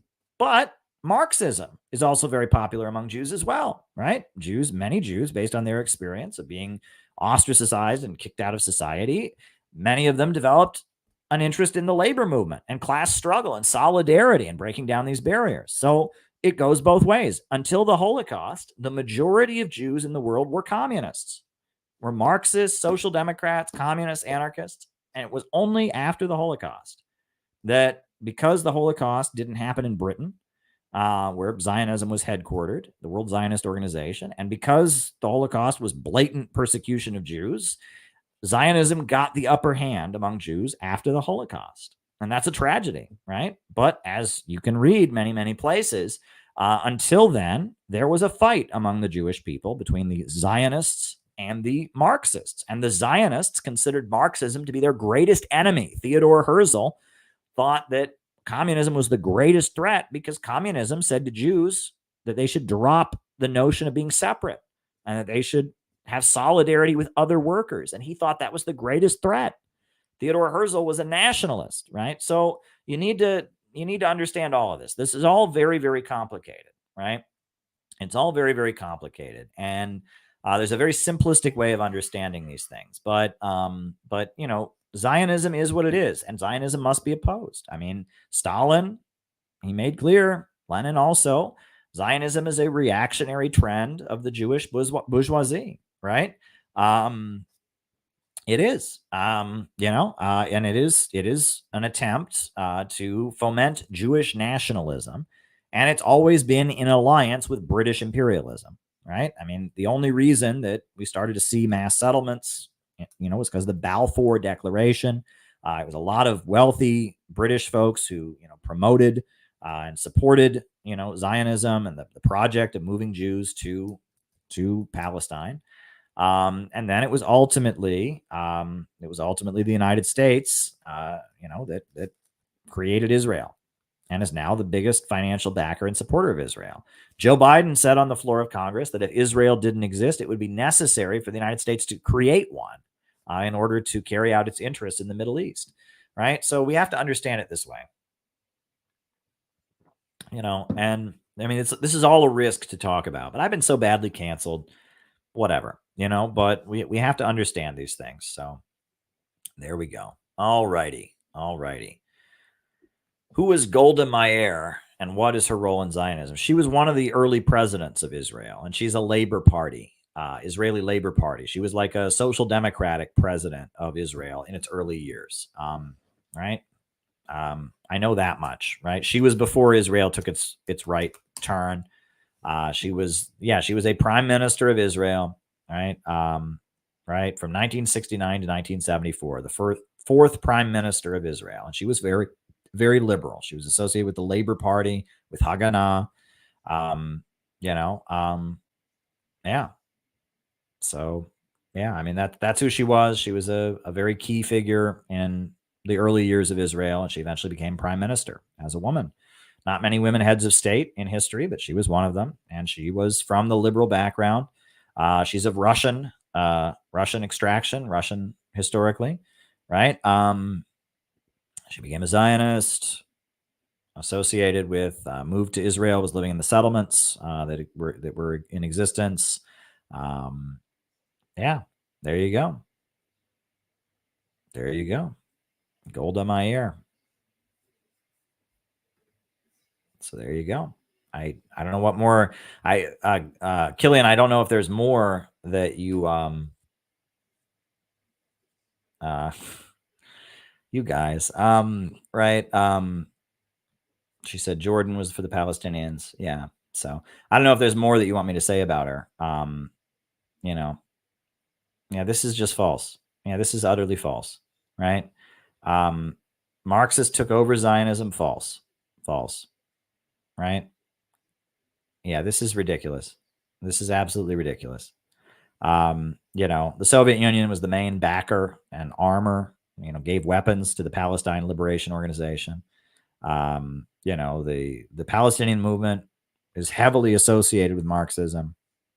You know, so, you know, I mean, until the 1990s, really, after the fall of the Soviet Union, Palestinian activism was dominated by communists. Layla Khalid, the Popular Front for the Liberation of Palestine, the Democratic Front for the Liberation of Palestine. I mean, the Palestinian activism was dominated by communists, and the arms and weapons the Palestinians had came from communist countries, came from the Soviet Union, came from Libya under Gaddafi. You're just wrong, Zalig. right? You're just wrong. And you're promoting, this is a weird thing about, it's just like, there's so many ditches you can go into, just like libertarianism, anti-Semitism, right? No, according to the League, no. Marxism is all a big Zionist conspiracy. It's like Israel, like the Zionist movement, historically, Theodore Herzl, all the founders said Marxism was their greatest enemy.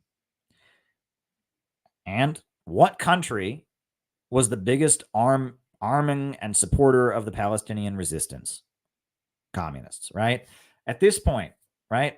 What country is the main backer of the Palestinian resistance? Iran. And what other country? Syria, the Syrian Arab Republic, Ba'athist Arab socialism, where the communists are in the government. Iran, that is friendly with Venezuela. Iran, that is friendly with Cuba. Iran, that is aligned with Russia and China and the Belt and Road Initiative. You're just wrong. You're just wrong. Yes, it's true that the Soviet Union dropped the ball and did vote for the creation of Israel. That's true. That is true.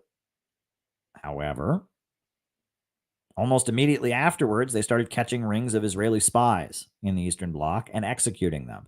And Israel was frequently accusing the Soviet Union of anti-Semitism. In fact, they accused Stalin and the Doctor's Plot of being anti-Semitic, right?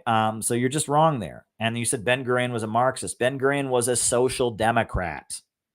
He was part of the Israeli Labor Party. He was a liberal, and he was anti-communist. And the Palestinians were led by communists and armed by them. And you're just wrong. You're just wrong. I'm just telling you. You want to hold on to this narrative where there's some secret Jewish conspiracy that runs the world, and that's just not the truth. Marxism, historically, was opposed to Zionism. Zionism is opposed to Marxism. There was a brief moment after World War II where a big, huge error was made by the Soviet Union, mainly because they thought that Israel would be a progressive country, and it wasn't. And that what you're saying here, Zieg, you're not speaking the truth. You're speaking falsehood, right? Zieg, you are speaking falsehood. And I'm telling you, Layla Khaled, who took hostages for the Palestinians, who is still labeled as one of the most who was freed from an Israeli jail. And Layla Khaled is a Marxist with all her heart and soul, and she's like the beloved hero of the Palestinian resistance. Gaddafi was a big supporter of the Palestinians. Syria is a big supporter of the Palestinians, right? You're just wrong in what you're saying, okay? When Hezbollah was rebuilding Lebanon after the Israeli invasion in 2006, they started putting up pictures everywhere of Hugo Chavez and Che Guevara. Did you know this? Like, my friend, Stalin and the Soviet Union helped create Israel in 1948. But that's not the whole story. You're taking one little thing. You're taking one little thing and you're blowing it up. The whole history of third world communist revolutionary movements has been anti-Israel, and Israel is a project of U.S. imperialism and has been aligned with U.S. imperialism. It waged in the 1967 war. It waged war against Egypt, led by Abdel Nasser, and against all the Ba'athist and progressive anti-imperialist movements in that region that were led by the Soviet Union. You're just wrong, Zalig. And I get it. Right? You believe the problem, that Marxism is just another big plot, and you're wrong. You're just wrong. Okay, you're wrong. And I'm just going over the facts here. 1967 war. Soviet Union was on Egypt's side. It was on the side of all the Arab countries that were fighting Israel. Israel was backed by the United States in the 67 war. That's a fact. Okay. The Palestinian resistance, led by Marxist-Leninists, funded by revolutionary anti-imperialist governments. The United States backs Israel and opposes them and calls them terrorists. These things are true. And just because, you're just wrong. Okay, you're just wrong. Okay. Have you noticed how much the media is ramping up China's economy is on the brink of collapse? They've done that so many times. So many times. I've heard this my whole life. China's economy is about to collapse. It's about to collapse. It's not about to collapse. It's not. Right? Because if it starts to collapse, the Chinese state will just move in.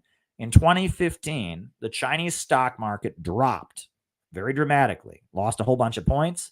And so the Chinese Communist Party made some phone calls and fixed it. I will send you an article I wrote, right?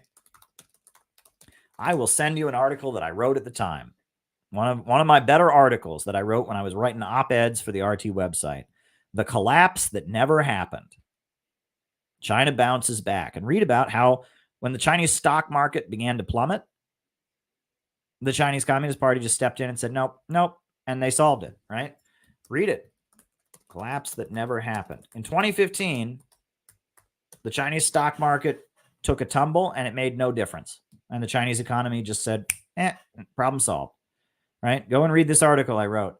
I've been hearing this my whole life. My whole life, they've been telling, oh, China's going to collapse. And if China functioned according to the capitalist market logic, it would have collapsed, right? If the laws of the capitalist economy applied to China, it would have collapsed. But it's not going to collapse.